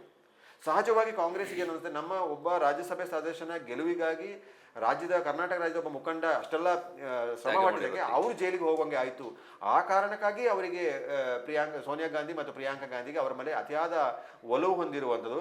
ಯಾರೋ ಒಬ್ಬ ಜೈಲಿಗೆ ಹೋಗಿ ಬಂದ ನಂತರ ಅವ್ರನ್ನ KPCC ಅಧ್ಯಕ್ಷರು ಮಾಡ್ತಾರೆ ಅಂತ ಹೇಳಿದ್ರೆ ಸಹಜವಾಗಿ ಯಾರು ಸ್ವೀಕಾರ ಮಾಡ್ಕೊಳ್ಳಿ. ಒಬ್ಬ ಜೈಲಿಗೆ ಹೋಗಿ ಬಂದ ಕಳಂಕ ವ್ಯಕ್ತಿ ಅಪವಾದ ಇನ್ನೂ ಇರುವಾಗ ಪ್ರಕರಣದ ತನಿಖೆ ಇನ್ನೂ ನಡೀತಿರುವಾಗ ಅವ್ರನ್ನ ಆ ಮಹತ್ವದ ಸ್ಥಾನ ಕೊಡ್ತಾರೆ ಅಂತೇಳಿ ಯಾರೋ ಆಗಲ್ಲ. ಅವರು ಗಡ್ಡ ಬಿಟ್ಟುಕೊಂಡು ನಾನು ಅಧಿಕಾರಕ್ಕೆ ಬರುವವರೆಗೆ ಇದನ್ನು ತೆಗೆಯೋದಿಲ್ಲ ಅಂತ ಹಠ ತೊಟ್ಟು ಕಾಂಗ್ರೆಸ್ನ ಅಧಿಕಾರಕ್ಕೆ ತಂದಿರು. ಆ ನಾಯಕರಿಗೂ ಅವ್ರ ಮೇಲೆ ಆ ಕಾರಣಕ್ಕಾಗಿ ದೊಡ್ಡ ಮಟ್ಟದ ವಿಶ್ವಾಸವನ್ನಿದೆ. ಅದರೊಂದಿಗೆ ರಾಹುಲ್ ಗಾಂಧಿಗೆ ಈ ಮತ ಬ್ಯಾಂಕ್ ಕಾರಣಕ್ಕಾಗಿ ಸಿದ್ದರಾಮಯ್ಯನವರು ಇಲ್ಲಿ ಒಂದು ವೋಟ್ ಬ್ಯಾಂಕ್ ಅಂತ ಹೇಳುವ ರಾಜ್ಯದ ಚಿತ್ರಣ ಅವರ ಹತ್ರ ಇರೋ ಕಾರಣಕ್ಕಾಗಿ ಅವರಿಗೂ ಸಿದ್ದರಾಮಯ್ಯ ಅವರ ಮೇಲೆ ರಾಹುಲ್ ಗಾಂಧಿಗೆ ವಿಶ್ವಾಸ ಇರುವಂಥದ್ದು. ಗಾಂಧಿ ಕುಟುಂಬದಲ್ಲೇ ಒಂದು ಭಿನ್ನ ಅಭಿಪ್ರಾಯಗಳಿರುವ ಕಾರಣಕ್ಕಾಗಿ ತಕ್ಷಣದ ನಿಲುವನ್ನು ತೆಗೆದುಕೊಳ್ಳುವುದಕ್ಕೆ ಸಾಧ್ಯ ಆಗ್ತಿಲ್ಲ. 2.5 ವರ್ಷದ ಅಧಿಕಾರ ಹಂಚಿಕೆಯನ್ನು ತಕ್ಷಣಕ್ಕೆ ಇಂಪ್ಲಿಮೆಂಟ್ ಮಾಡೋದಕ್ಕೆ ಸಾಧ್ಯ ಆಗಲಿಲ್ಲ. ಹಾಗಾಗಿ ಇಲ್ಲಿ ಏನಾಗ್ತಿದೆ ಅಂದರೆ ತೆರೆಮರೆಯಲ್ಲಿ ಆಗ್ತಿರುವ ವಿಶ್ಲೇಷಣೆ ಪ್ರಕಾರ ಏನಂದರೆ ಸಿದ್ದರಾಮಯ್ಯನವರ ಬದಲಾವಣೆ ಆಗೋದಿಲ್ಲ. ಇವ್ರನ್ನ ಮಾತುಕತೆಯ ಮೂಲಕ DK ಶಿವಕುಮಾರ್ ಅವ್ರನ್ನ ಸಮಾಧಾನಿಸುವ ಕೆಲಸವನ್ನು ಮಾಡ್ತಾರೆ. DK ಅವರಿಗೆ ಬೇರೆ ಅನಿವಾರ್ಯತೆ ಅಥವಾ ಅವಕಾಶಗಳು ಇಲ್ಲ. ಈಗ ಸಹಜವಾಗಿ ಹೇಳುವ ಹಾಗೆ ಮಹಾರಾಷ್ಟ್ರದಲ್ಲಿ ಆದ ಹಾಗೆ ಕಾಂಗ್ರೆಸ್ಸಿನ ಶಾಸಕರುಗಳು ಪೂರ್ಣ ಪ್ರಮಾಣದಲ್ಲಿ ಹೋಗಿ ಅಥವಾ ಶಿವಸೇನೆ ಶಾಸಕರುಗಳು ಪಕ್ಷಾಂತರ ಮಾಡಿ ಅಧಿಕಾರಕ್ಕೆ ಬಂದ ಹಾಗೆ ಇಲ್ಲೊಂದು 40-50 MLAಗಳನ್ನು ತೆಗೆದುಕೊಂಡು ಪಕ್ಷಾಂತರ ಮಾಡಿ DK ಶಿವಕುಮಾರ್ ಅವರು ಮುಖ್ಯಮಂತ್ರಿ ಆಗ್ತಾರಾ ಅಂತ ಹೇಳಿದ್ರೆ ಈಗಿನ ರಾಜಕೀಯ ಚಿತ್ರಣ ಸಾಧ್ಯ ಆಗೋದಿಲ್ಲ ಅಂತ. DK ಶಿವಕುಮಾರ್ ಮುಖ್ಯಮಂತ್ರಿ ಆದರೆ ಮತ್ತೆ BJPಗೆ ಹೇಗೆ ಅಧಿಕಾರ ಬರೋಕ್ಕೆ ಸಾಧ್ಯ ಆಗುತ್ತದೆ? ಸಾಧ್ಯ ಆಗೋದಿಲ್ಲ. ಅಲ್ಲಿ ಅವರಿಗೆ ಅವಕಾಶಗಳು ಕುಂಠಿತಗೊಳ್ಳುತ್ತೆ. ಅದಕ್ಕೆ ಪ್ರಮುಖವಾಗಿ ಇವತ್ತು BJPಯ ಮಿತ್ರ ಪಕ್ಷವಾಗಿ ಕೇಂದ್ರದಲ್ಲಿ NDAದಲ್ಲಿ ಅಧಿಕಾರವನ್ನು ನಡೆಸ್ತಿರುವಂಥ HD ಕುಮಾರಸ್ವಾಮಿ ಅವರು ಅದಕ್ಕೆ ಒಪ್ಪೋಕೆ ಸಾಧ್ಯತೆಗಳು ತೀರಾ ವಿರಳ ಇದೆ. ಮುಂದೆ ನಾನು ಅಧಿಕಾರಕ್ಕೆ ಬರ್ತೀನಿ 2028ರ ಚುನಾವಣೆಯಲ್ಲಿ ಬಿಜೆಪಿ JDS ಮೈತ್ರಿಕೂಟ ಚುನಾವಣೆಯನ್ನು ಎದುರಿಸಿ ನಾನು ಕೇಂದ್ರದ BJP ನಾಯಕರುಗಳ ವಿಶ್ವಾಸವನ್ನು ಪಡೆದ ಮೂಲಕ ಇಲ್ಲಿ ನಾನು ಮುಖ್ಯಮಂತ್ರಿ ಆಗ್ತೀನಿ ಅಂತ ಹೇಳುವಂಥ ವಿಶ್ವಾಸದಲ್ಲಿ ಕುಮಾರಸ್ವಾಮಿ ಇದ್ದಾರೆ. ಅವರು ಒಬ್ಬ ಒಕ್ಕಲಿಗ ನಾಯಕರಾಗಿ ಮತ್ತೊಬ್ಬ ಒಕ್ಕಲಿಗ ನಾಯಕರಿಗೆ ಮುಖ್ಯಮಂತ್ರಿ ಆಗೋದಕ್ಕೆ ಅವಕಾಶ ಕೊಡ್ತಾರಾ? ತನ್ನ ಮತ ಬ್ಯಾಂಕಿಗೆ ಕೈ ಹಾಕುವುದಕ್ಕೆ ಅವರು ಅವಕಾಶ ಮಾಡಿಕೊಡುವ ಸಾಧ್ಯತೆಗಳು ಇರುತ್ತದಾ? ಸಹಜವಾಗಿ ಇರೋದಿಲ್ಲ. ಸಹಜವಾಗಿ BJPಯ ವರಿಷ್ಠ ನಾಯಕರು ಸಹ ಅದೇ ಯೋಚನೆ ಮಾಡ್ತಾರೆ. ಕಾಂಗ್ರೆಸ್ಸಲ್ಲಿ ಭಿನ್ನ ಅಭಿಪ್ರಾಯಗಳು ಹೆಚ್ಚಾಗ್ತಾ ಹೋದಾಗೆ D K Shivakumar versus Siddaramaiah ಗುಂಪುಗಳಾದಾಗ ಇದು ಮತ ವಿಭಜನೆಯಾಗಿ ಮುಂದಿನ ಚುನಾವಣೆಯಲ್ಲಿ ಅದೆಲ್ಲೂ ನಮಗೆ ಎನ್ಕ್ಯಾಶ್ ಆಗುತ್ತೆ. ಜನಕ್ಕೆ ಈ ಆಡಳಿತ ವ್ಯವಸ್ಥೆ ಬಗ್ಗೆ ನಿರಾಶೆ ಮೂಡುತ್ತೆ, ಈ ಆಡಳಿತ ವೈಖರಿ ಬಗ್ಗೆ ಜನ ಆಕ್ರೋಶಿತರಾಗ್ತಾರೆ. ಆ ಆಕ್ರೋಶಿತರಾಗುವಂಥ ಪೂರ್ಣ ಪ್ರಮಾಣದ ಬಹುಮತದೊಂದಿಗೆ ಅಧಿಕಾರಕ್ಕೆ ಬರಕ್ಕೆ ನಮಗೆ ಅವಕಾಶಗಳಾಗ್ಬೋದು ಅಂತ ಹೇಳುವಂಥದ್ದು ಬಿಜೆಪಿ ನಾಯಕರಿಗೆ ಸಹಜವಾಗಿದೆ. ಬಿಜೆಪಿ ರಾಷ್ಟ್ರ ಮಟ್ಟದಲ್ಲಿ ಅಧಿಕಾರಕ್ಕೆ ಬಂದಿದ್ರು ಸಹ ಸ್ಪಷ್ಟವಾದ ಬಹುಮತದೊಂದಿಗೆ, ಸ್ಪಷ್ಟವಾದ ಜನಾದೇಶದೊಂದಿಗೆ ಅಧಿಕಾರಕ್ಕೆ ಬರಕ್ಕೆ ಬಿಜೆಪಿಗೆ ಇದುವರೆಗೂ ಸಾಧ್ಯ ಆಗಲಿಲ್ಲ. ರಾಜ್ಯದಲ್ಲಿ ಆಪರೇಷನ್ ಕಮಲ ಮಾಡುವುದರ ಮೂಲಕ ಅವರು ಅಧಿಕಾರಕ್ಕೆ ಬಂದಿದ್ದಾರೆ ವಿನಃ ಬಿಟ್ಟರೆ ಸ್ಪಷ್ಟವಾದಂಥ ಜನಾದೇಶದೊಂದಿಗೆ ಇವತ್ತು ಇಲ್ಲಿ ರಾಜ್ಯದಲ್ಲಿ ಅಧಿಕಾರಕ್ಕೆ ಬರಕ್ಕೆ ಸಾಧ್ಯ ಇಲ್ಲ. ಲಿಂಗಾಯತ ಸಮುದಾಯದ ಪ್ರಶ್ನಾತೀತ ನಾಯಕರಾಗಿದ್ದಂತಹ ರೈತರ ನಾಯಕರಾಗಿದ್ದಂತಹ BS ಯಡಿಯೂರಪ್ಪರವರ ನೇತೃತ್ವದಲ್ಲಿ ಚುನಾವಣೆ ಎದುರಿಸಿದ ಸಂದರ್ಭದಲ್ಲೂ ಇವತ್ತು ಇಲ್ಲಿ ಬಿಜೆಪಿಗೆ ಅಧಿಕಾರಕ್ಕೆ ಬರಕ್ಕೆ ಸಾಧ್ಯ ಆಗಲ್ಲ. ಅವರ ಮಗನ ನೇತೃತ್ವದಲ್ಲಿ ಚುನಾವಣೆ ಎದುರಿಸಿದಾಗ ಅವರ ಮಗನಿಗೆ ವ್ಯಾಪಕವಾಗಿ ಹಿರಿಯ ನಾಯಕರುಗಳ ವಿರೋಧ ಇದೆ. ಯತ್ನಾಳ್ ಅವರು ಬೇರೆ ಯಾವ ಕಾರಣವಿಲ್ಲ, ವಿಜೇಂದ್ರನ ಟಾರ್ಗೆಟ್ ಮಾಡಿಕೊಂಡೇ ವಿರೋಧ ಮಾಡಿಕೊಂಡು ಅವರು ಪಕ್ಷದಿಂದ ಹೊರಗೆ ಹೋಗಿರುವಂಥದ್ದು. ಇವತ್ತು ಅದನ್ನು ಚುನಾವಣೆ ಸಂದರ್ಭದಲ್ಲಿ ಮತ್ತಷ್ಟು ಅದನ್ನ ತೀವ್ರತೆಯನ್ನು ಹೆಚ್ಚು ಮಾಡುವಂಥ ಸಾಧ್ಯತೆಗಳು ಸಹ ಹೆಚ್ಚಾಗಿರುವಂಥದ್ದನ್ನು ನಾವು ಗಮನಿಸಬಹುದು. ಹಾಗಾಗಿ ಅದು ಸಿದ್ದರಾಮಯ್ಯ ಅವರಿಗೆ, ಅದಕ್ಕೆ ನಾನು ಹೇಳುವಂಥದ್ದು, ಸಿದ್ದರಾಮಯ್ಯನವರು ನಮ್ಮ ಬೆಂಬಲಿಗರ ಹಿತಾಸಕ್ತಿಯನ್ನು ಕಾಪಾಡುವ ಉದ್ದೇಶವನ್ನು ಇಟ್ಟುಕೊಂಡು, ಮಗನ ರಾಜಕೀಯ ಭವಿಷ್ಯವನ್ನು ಇಟ್ಟುಕೊಂಡು ಏನಾದರೂ ಯೋಚನೆ ಮಾಡಿದರೆ ಈ ಬೇಡಿಕೆಗಳನ್ನು ವರಿಷ್ಠ ಮುಖಂಡರುಗಳು ಏನು ಡೆಲ್ಲಿಯಲ್ಲಿ ವರಿಷ್ಠ ಮುಖಂಡರುಗಳೊಂದಿಗೆ ಭೇಟಿ ಮಾಡುವ ಸಂದರ್ಭದಲ್ಲಿ ಬೇಡಿಕೆಗಳನ್ನು ಹಾಕಿ ತನ್ನ ಬೆಂಬಲಿಗರ ಹಿತಾಸಕ್ತಿಯನ್ನು ಕಾಪಾಡುವ ಯೋಚನೆಯಲ್ಲಿ ಅವ್ರ ಮನಸ್ಸಲ್ಲಿದ್ದರೆ ಸಹಜವಾಗಿ ಇದು ಡಿಸೆಂಬರ್ ಅಂತ್ಯದ ಒಳಗೆ ಸಹಜವಾಗಿ ಅಧಿಕಾರವನ್ನು ತ್ಯಜಿಸಿ ಅವರೇ ಬೆಂಬಲಿಗರನ್ನು ಕೂರಿಸಿ ಅವರ ಮಗನನ್ನು ಉಪಮುಖ್ಯಮಂತ್ರಿ ಮಾಡೋದು, ಸತೀಶ್ ಜಾರಕಿಹೊಳಿಯನ್ನು KPCC ಅಧ್ಯಕ್ಷರಾಗಿ ಮಾಡುವಂಥದ್ದು, ಡಾಕ್ಟರ್ ಪರಮೇಶ್ ಅಥವಾ ಇನ್ಯಾರೋ ಒಂದು 2-3 ಮುಖಂಡರುಗಳನ್ನು ಇಲ್ಲಿ ಉಪಮುಖ್ಯಮಂತ್ರಿಯಾಗಿ ಮಾಡುವಂಥದ್ದು, ಇನ್ನೊಂದು 4-5 ಜನ ಸಮುದಾಯ ಏನು ಅವ್ರನ್ನ ಇಲ್ಲಿ ಉಪಮುಖ್ಯಮಂತ್ರಿಯಾಗಿ ಮಾಡೋದ್ರ ಮೂಲಕ ಒಂದಿಷ್ಟು ನಿಯಂತ್ರಣವನ್ನು ಅವರ ಬೆಂಬಲಿಗರಿಗೆ ಆಶ್ರಯವನ್ನು ಕಲ್ಪಿಸಿ ಆ ನಂತರ ಅವರು ಸ್ಥಾನವನ್ನು ತೊರೆಯುವಂಥ ಇರ್ಬೋದು. ಬಹುಶಃ ಆ ದಾರಿಗೆ ಅವರು ತುಳಿಬಹುದು ಅಥವಾ ಆ ದಾರಿಯನ್ನೇ ಅವರು ಆಯ್ಕೆ ಮಾಡ್ಕೊಳ್ಬಹುದು ಅಂತ ಅಂದ್ಕೊಳ್ತೇನೆ. ಅಥವಾ ಇನ್ನು ಪಕ್ಷ ಅಧಿಕಾರ ಉಳಿಸ್ಕೊಳ್ಳೋಕ್ಕಾಗಿ ಬಿಜೆಪಿಯನ್ನು ಒಡೆಯುವಂಥದ್ದು ಅಥವಾ JDS ಶಾಸಕರನ್ನು ಪಡ್ಕೊಳ್ಳುವಂಥದ್ದು ಪ್ರಯತ್ನ ಕೈ ಹಾಕ್ತಾರ ಅಂತ ಹೇಳುವಂಥದ್ದು ಸಹ ನೋಡಬೇಕು. ಬಹುಶಃ DK ಶಿವಕುಮಾರ್ ಏನಾದರೂ ಶಾಸಕರುಗಳನ್ನು ತೆಗೆದುಕೊಂಡು ಪಕ್ಷಾಂತರ ಮಾಡುವಂಥ ಕೆಲಸಕ್ಕೂ ಇನ್ನೊಂದು ಹೋದರೆ ಸಹಜವಾಗಿ ಅದೇ ರೀತಿಯಲ್ಲಿ ಕೆಲಸಕ್ಕೂ ಸಿದ್ದರಾಮಯ್ಯನವರು ಹೋಗುವಂಥ ಚಾನ್ಸಸ್ಸು ಇರ್ತದೆ. ಅತಂತ್ರ ವ್ಯವಸ್ಥೆ ಬಂದರೆ ಬೈ ಚಾನ್ಸ್ ಬಿಜೆಪಿಯವರು ರಾಷ್ಟ್ರಪತಿ ಆಳ್ವಿಕೆಯನ್ನು ಹೇರುವಂಥ ಚಾನ್ಸಸ್ಸು ಸಹ ಇರ್ಬೋದು. ಯಾವ ರಾಜ್ಯಕ್ಕೆ ಬೆಳವಣಿಗೆಯೂ ಸಹ ಯಾವ ಕ್ಷಣದಲ್ಲೂ ಯಾವುದನ್ನು ಸಹ ಆಗ್ಬೋದು, ಘಟಿಸಬಹುದು ಅಂತ ಹೇಳ್ಬೋದು. ಒಂದು ವೇಳೆ ನೀವಾಗಲೇ ಹೇಳಿದಾಗೆ DK ಶಿವಕುಮಾರ್ಗೆ ಅಧಿಕಾರ ಸಿಗದೆ ಹೋದರೆ ಕಳೆದ ಚುನಾವಣೆಯಲ್ಲಿ ಗೆಲ್ಲೋದಕ್ಕೆ ದೊಡ್ಡ ಮಟ್ಟಿಗಿನ ತಂತ್ರಗಾರಿಕೆಯನ್ನು ಹೆಣೆದವರಲ್ಲಿ ಮುಂಚೂಣಿಯಲ್ಲಿರೋದು ಶಿವಕುಮಾರ್ ಅವರ ಆ ಚಾಣಾಕ್ಷತನವೇ ಅದು ಯಾವ ರೀತಿಯ ಬಲವನ್ನು ಯೂಸ್ ಮಾಡಿದ್ದಾರೆ ಅನ್ನೋದು ಅದು ಬೇರೆ ಆಯಾಮದ ಚರ್ಚೆ. ಆದರೆ ಅದನ್ನೆಲ್ಲ ಬಳಸಿದ ಕಾರಣಕ್ಕಾಗಿ ಅಷ್ಟು ಎಕ್ಸಾಕ್ಟ್ ಅವರು ಹೇಳಿದ ಸಂಖ್ಯೆನೇ ಬರೋದಕ್ಕೆ ಸಾಧ್ಯ ಆಯಿತು ಅನ್ನೋದ್ರಲ್ಲಿ ಎರಡು ಮಾತಿಲ್ಲ, ಅದನ್ನೆಲ್ಲರೂ ಕೂಡ ಒಪ್ಕೊಳ್ತಾರೆ ಕೂಡ.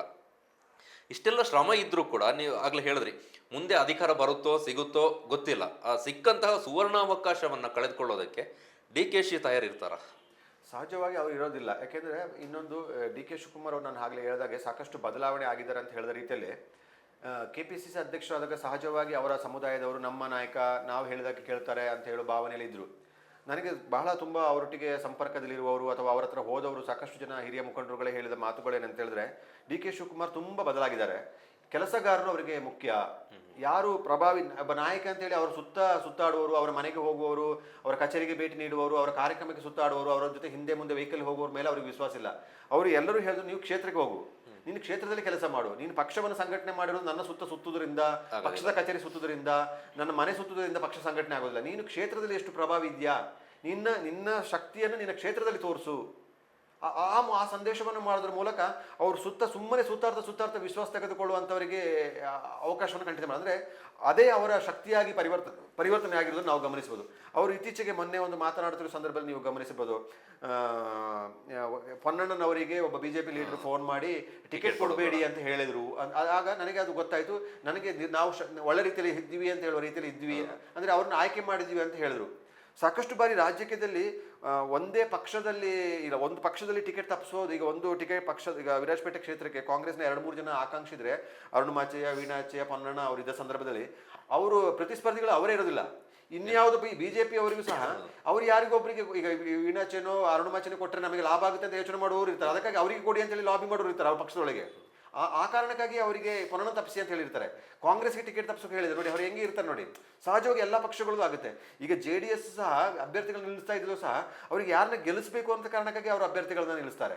ಇಲ್ಲಿ ಲೋಕಸಭೆ ಚುನಾವಣೆ ಸಂದರ್ಭದಲ್ಲೂ ಸಹ ನೀವು ಹಿಂದೆ ಹೋದಾಗ ಗಮನಿಸಬಹುದು, ಪ್ರತಾಪ್ ಸಿಂಹ ಅವ್ರನ್ನ ಗೆಲ್ಲಿಸೋ ಕಾರಣಕ್ಕಾಗಿ ಅಲ್ಪಸಂಖ್ಯಾತ ಮತಗಳನ್ನ ಅಷ್ಟೇ ಸೆಳೆಯುವ ಪ್ರಯತ್ನಗಳನ್ನ ಮಾಡಿದ್ರು. ಅವ್ರನ್ನ ಕ್ಯಾಂಡಿಡೇಟ್ ನಿಲ್ಲಿಸೋದು, JDS ನ ಕ್ಯಾಂಡಿಡೇಟ್ ನಿಲ್ಲಿಸೋದು, ಆ JDS ಕ್ಯಾಂಡಿಡೇಟ್ ಒಕ್ಕಲಿಗ ಮತದಾರರೆಲ್ಲ ಪ್ರತಾಪ್ ಸಿಂಹನಿಗೆ ಓಟ್ ಹಾಕೋದು, ಮೆಸೇಜ್ ಪಾಸ್ ಆಗೋದು, ಅಲ್ಪಸಂಖ್ಯಾತರು ಮಾತ್ರ JDSಗೆ ಹಾಕೋದು. ಅಂದ್ರೆ ಕಾಂಗ್ರೆಸ್ ಬಿಜೆಪಿಗೆ ಅಲ್ಪಸಂಖ್ಯಾತ ಓಟೇ ಹಾಕೋಲ್ಲ ಅಂತ ಹೇಳುವಾಗ ಆ ಎಷ್ಟು ಮತ ಕಾಂಗ್ರೆಸ್ ಹೋಗೋ ತಪ್ಪಿಸಕ್ಕೆ ಎಂದು ನೋಡಿ. ಇವರು ಈ ರಾಜಕೀಯದಲ್ಲಿ ನಾವು ಸೂಕ್ಷ್ಮವಾಗಿ ಗಮನಿಸಿದಾಗ ಏನೇನೋ ಚಟುವಟಿಕೆ ನಡೀತದೆ. ಆದರೆ DK ಶಿವಕುಮಾರ್ ಒಬ್ಬ ಪಕ್ಷದ ಅಧ್ಯಕ್ಷನಾಗಿ ಪೊನ್ನಣ್ಣವರಿಗೆ ಟಿಕೆಟ್ ತಪ್ಪಿಸುವ ಕೆಲಸ ಯಾರು ಬೇರೆ ಪಕ್ಷ ಬಿಜೆಪಿ ಮಾಡಿದ್ರು ಅಂತ ಅವರೇ ಹೇಳಿದ್ರು. ಒಬ್ಬ ಸಚಿವರಾಗಿದ್ದವರು, ಪ್ರಭಾವಿ ನಾಯಕರೇ ಹೇಳಿದ್ರು ಅಂತ ಹೇಳುವಾಗ ಅವ್ರಿಗೇನು ಇಲ್ಲಿ ಸ್ಪರ್ಧೆ ಮಾಡುವ ಇದಿರೋಲ್ಲ, ಇನ್ಯಾರೋ ಗೆಲುವಿಗಾಗಿ ಅಷ್ಟೇ ಅವರು ಮಾಡಿರ್ತಾರೆ.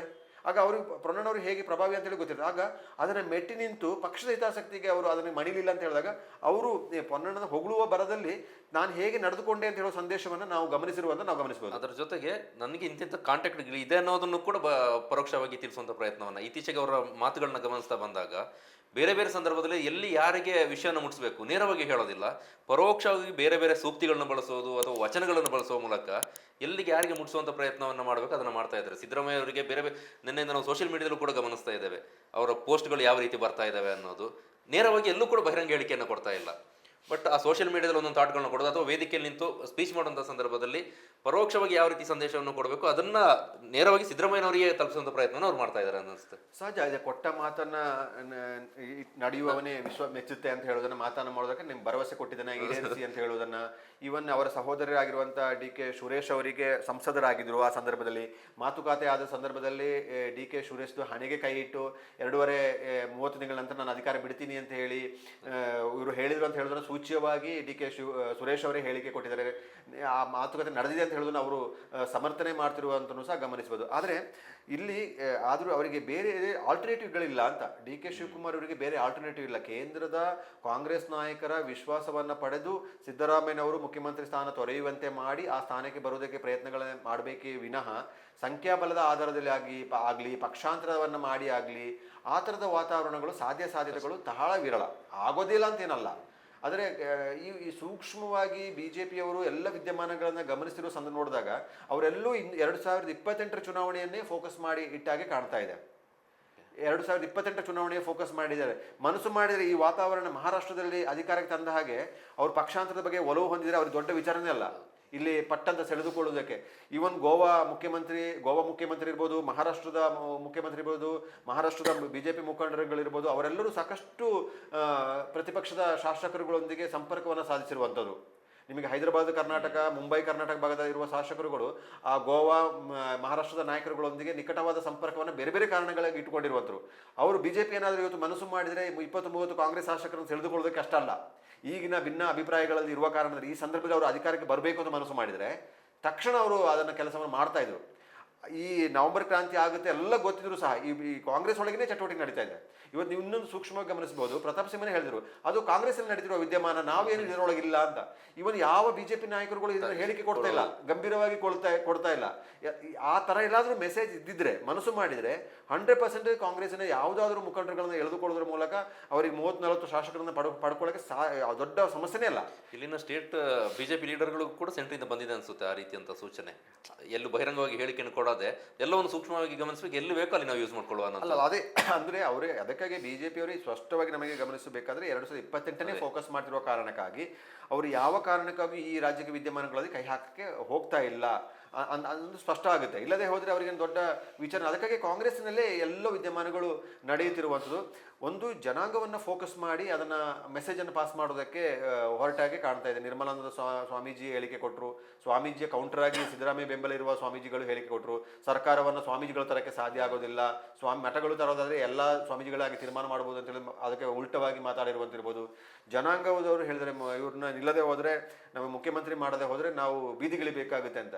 ಆದರೆ ಏನು ಒಕ್ಕಲಿಗ ಸಮಾಜ ಇಡೀ ಕಾಂಗ್ರೆಸ್ಗೆ ಬೆಂಬಲವಾಗಿ ನಿಂತಿದ್ರಾ? ನಿಂತಿದೆ ಭಾವನೆ ಈ ಜನಾಂಗದವರಿಗೂ ಅಷ್ಟೇ. ಅವ್ರು ಕೇಳೋದ್ರಲ್ಲಿ ತಪ್ಪಿಲ್ಲ, ನಮ್ಮ ನಾಯಕರಾಗಿ ಸಮುದಾಯಕ್ಕೆ ಅವಕಾಶ ಕೊಡಿ ಅಂತ ಹೇಳುವಂಥದ್ದು ಬೇರೆ. ಅದನ್ನ ಬೆದರಿಕೆಯ ರೀತಿಯಲ್ಲಿ ಆಗಲಿ ಇನ್ನೊಂದು ರೀತಿಯಲ್ಲಿ ಬ್ಲ್ಯಾಕ್ ಮೇಲ್ ಮಾಡೋ ರೀತಿಯ ಹಂತಕ್ಕೆ ರಾಜ್ಯಕ್ಕೆ ಹೋಗಬಾರ್ದು. ಅದು ಹೋಗ್ತಾರೆ. ನಮಗೆ ಈಗ ನಮ್ಮನೆ ಮಾತುಗಳನ್ನು ಸಹಜವಾಗಿ ಯಾರೂ ಕೇಳೋದಿಲ್ಲ. ಈಗ ಎಲ್ಲ ಸ್ವಾಮೀಜಿಗಳು ಮಠಮಾನಿಗಳು ಸಹಜವಾಗಿ ಹಾಗೇನೆ ಬರ್ತದೆ. ಇವರು ಯಡಿಯೂರಪ್ಪರವರು ಸ್ಥಾನ ತೊರೆಯುವ ಸಂದರ್ಭದಲ್ಲಿ ಅಷ್ಟೇ ಎಷ್ಟೋ ಮಠಾಧೀಶರುಗಳು ಬಂದು ವಿಧಾನಸೌಧದಲ್ಲಿ ಬಂದು ಸಭೆ ಮಾಡಿ ಅವರಿಗೆ ಬೆಂಬಲವನ್ನ ಸೂಚಿಸಿರುವಂಥದ್ದು ಸಹ ನಾವು ಗಮನಿಸಬಹುದು. ಬಹುಶಃ ಕಾಂಗ್ರೆಸ್ ಈ ವರಿಷ್ಠರು ಬಹುಶಃ ಇದನ್ನು ಸೂಕ್ಷ್ಮವಾಗಿ ಇತ್ಯರ್ಥ ಮಾಡದೆ ಹೋದರೆ ಕಾಂಗ್ರೆಸ್ ಮತ್ತೊಂದು ರಾಜ್ಯವನ್ನ ಸುಲಭವಾಗಿ ಕಳೆದುಕೊಳ್ಳುವಂಥ ಸಾಧ್ಯತೆಗಳೆಲ್ಲವಿದೆ. ಯಾಕಂದ್ರೆ ಸಿದ್ದರಾಮಯ್ಯ ಮುನಿಸಿಕೊಂಡು ಕಾಂಗ್ರೆಸ್ಸಿನ ಅವಮಾನ ಆಗುವ ರೀತಿಯಲ್ಲಿ ಅವರೇನಾದ್ರು ಪದಚ್ಯುತವಾಗುವ ರೀತಿಯಲ್ಲಿ ಆಗಿ ಅವಮಾನಿತರಾಗಿ ಏನಾದ್ರು ಸ್ಥಾನ ಕೊಟ್ಟು ಹೋದ್ರೆ ಇಡೀ 5 ಮತ ಕಾಂಗ್ರೆಸ್ಗೆ ಉಲ್ಟಾ ಆಗುವಂತ ಚಾನ್ಸಸ್ ಹೆಚ್ಚಿರುತ್ತೆ. ಕುರುಬ ಸಮುದಾಯ ಅಂತೂ 100% ವಿರೋಧ ಆಗುತ್ತೆ. ಅಲ್ಪಸಂಖ್ಯಾತರಿಗೆ ರಾಜಕೀಯವಾಗಿ ಬೇರೆ ಆಯ್ಕೆ ಇಲ್ಲದ ಕಾರಣಕ್ಕಾಗಿ ಅನಿವಾರ್ಯವಾಗಿ ಕಾಂಗ್ರೆಸ್ಗೆ ಹಾಕ್ಬೋದು. ಆದರೆ ಎಲ್ಲಾದ್ರೂ SDP ಆ ಪರಿಸ್ಥಿತಿ ಲಾಭ ತಗೊಂಡು ಮತ್ತೆ ನಾವು ಮುಸ್ಲಿಂ ಮತವನ್ನು ಪಡೆಯುವಂಥ ಚಾನ್ಸಸ್ಗೆ ಹೋದ್ರೆ ಅವ್ರಿಗೆ ಅದರಲ್ಲೂ ಕೆಲವು ಕ್ಷೇತ್ರದಲ್ಲಿ ಸೋಲುವಂತ SDP ಗೆಲ್ಲದೆ ಹೋದ್ರು ಕಾಂಗ್ರೆಸ್ ಸೋಲುವಂತ ವಾತಾವರಣ ಸೃಷ್ಟಿಯಾಗುವಂಥದ್ದು ಸಹ ಇರ್ಬೋದು. ಆ ಎಲ್ಲ ವಿದ್ಯಮಾನಗಳು ಬಹುಶಃ ಕಾಂಗ್ರೆಸ್ ಒಂದು ವಾರದ ಒಳಗೆ ಅಥವಾ ರಾಹುಲ್ ಗಾಂಧಿ ಅವರ ಸಭೆಯಲ್ಲಿ ರಾಹುಲ್ ಗಾಂಧಿ ಸಮ್ಮುಖದಲ್ಲಿ ನಡೆಯುವಂಥ AICC ಅಧ್ಯಕ್ಷ ಖರ್ಗೆ ಅವರು ಏನು ಸಭೆ ನಡೆಸ್ತಾರೆ ಅದರಲ್ಲಿ ಬರುವಂತಹ ಪರಿಹಾರ ಸೂತ್ರಗಳು ಒಂದು ಪರಿಹಾರ ಆಗ್ಬೋದು. ಎಲ್ಲಾದರೂ ಬೈ ಚಾನ್ಸ್ DK ಶಿವಕುಮಾರ್ನೂ ಬೇಡ, ಸಿದ್ದರಾಮಯ್ಯವರು ಬೇಡ ಅಂತೇಳಿ ನಿರ್ಧಾರ ಬಂದು ಮಲ್ಲಿಕಾರ್ಜುನ ಖರ್ಗೆನೇ ಏನಾದರೂ ಮುಖ್ಯಮಂತ್ರಿ ಸ್ಥಾನಕ್ಕೆ ತಂದು ಕೂರಿಸುವಂಥ ಚಾನ್ಸಸ್ ಇದೆಯಾ? ಅಥವಾ ಇವರು ಖರ್ಗೆ ಅವರು ಹೇಳಿರುವಂಥ ಹೈಕಮಾಂಡ್ ಅಂತ ಹೇಳಿ ಸೂಚನೆ ಅದಿರ್ಬೋದಾ? ನನ್ನ ಬಗ್ಗೆ ನಾನೇ ಹೇಗೆ ತೀರ್ಮಾನ ತೆಗೆದುಕೊಳ್ಳಿ ಅಂತ ಕಾರಣಕ್ಕಾಗಿ ಎಲ್ಲಾದ್ರೂ ಒಳ ಮನಸ್ಸಿನಿಂದ ಅವ್ರಿಗೆ ಗೊತ್ತಿಲ್ಲದೆ ಆ ಮಾತು ಹೊರ ಬಂತ? ಅವರಿಗೂ ನಾನು ಸುದೀರ್ಘ ಅವಧಿಗೆ 9 ಅವಧಿಗೆ ಶಾಸಕರಾಗಿ ಸಂಸದರಾಗಿ ರಾಜ್ಯಸಭೆ ಸದಸ್ಯರಾಗಿ ಹಿರಿಯ ಮುಖಂಡರಾಗಿರುವ ಅವರಿಗೂ ಸಹ ಒಂದು ಹೆಬ್ಬಯಕೆ ಇತ್ತು, ನಾನು ಮುಖ್ಯಮಂತ್ರಿ ಆಗಬೇಕು ಅಂತಿತ್ತು. ಬೈ ಚಾನ್ಸ್ ಪಕ್ಷ ಏನಾದರೂ AICC ಅಧ್ಯಕ್ಷರಾಗಿರುವಂಥ ಮಲ್ಲಿಕಾರ್ಜುನ ಖರ್ಗೆ ಅವ್ರನ್ನ ಇಲ್ಲಿ ಮುಖ್ಯಮಂತ್ರಿ ಮಾಡಿ ಮತ್ತೆ DK ಶಿವಕುಮಾರ್ಗೆ ಮುಂದೆ ಭರವಸೆ ಕೊಟ್ಟು ನೀವು ಇನ್ನೊಂದು ಅವಧಿಗೆ ಮಾಡುವಂತ ಹೇಳ್ತಾರಾ? ಅಥವಾ ಮಲ್ಲಿಕಾರ್ಜುನ ಖರ್ಗೆ ಅವ್ರನ್ನೇ ನಾಳೆ ಅವರು ವರಿಷ್ಠರು CM ಅಭ್ಯರ್ಥಿ ಅಂತ ಹೇಳಿ ಘೋಷಣೆ ಮಾಡಿದ್ರೆ ಸಹಜವಾಗಿ DK ಶಿವಕುಮಾರ್ ಆಗಲಿ ಬೇರೆ ಯಾವ ಮುಖಂಡರುಗಳು ಸಹ ವಿರೋಧ ಮಾಡುವಂಥ ಚಾನ್ಸಸ್ ವಿರಳ ಆಗಿರುತ್ತೆ. ಬೇರೆ ದಾರಿಯೇ ಇರೋದಿಲ್ಲ. ಅನಿವಾರ್ಯವಾಗಿ ಖರ್ಗೆ ಅವ್ರನ್ನ ಒಪ್ಕೊಳ್ಳೇಬೇಕಾಗಿದೆ. ಅವರು ಹಿರಿಯ ಮುಖಂಡರಿದ್ದಾರೆ, ಪಕ್ಷಕ್ಕಾಗಿ ಸುದೀರ್ಘ ಅವಧಿಗೆ ಕೆಲಸ ಮಾಡಿದ್ದಾರೆ, ಕಾಂಗ್ರೆಸ್ನ ಇವತ್ತು AICC ಅಧ್ಯಕ್ಷರಾಗಿದ್ದಾರೆ. ಅಂಥ ಸೂತ್ರಕ್ಕೆ ಏನಾದರೂ ಹೋಗುತ್ತಾ ಅಂತ ಹೇಳೋದನ್ನು ನಾವು ಕಾದು ನೋಡಬೇಕಾಗುತ್ತೆ. ಆದರೆ ಒಂದು ಯಾವುದೇ ಸಂದರ್ಭಗಳಲ್ಲಿರ್ಬೋದು, ಬೇರೆ ಹಂತಗಳಲ್ಲಿರ್ಬೋದು, ಒಂದು ಆ ಕ್ಷಣವನ್ನು ತಪ್ಪಿಸ್ಕೊಳ್ಳೋಕೆ ಅಷ್ಟೇ ಮಾತು ಕೊಡುವಂಥದ್ದು ಇರಬಾರ್ದು.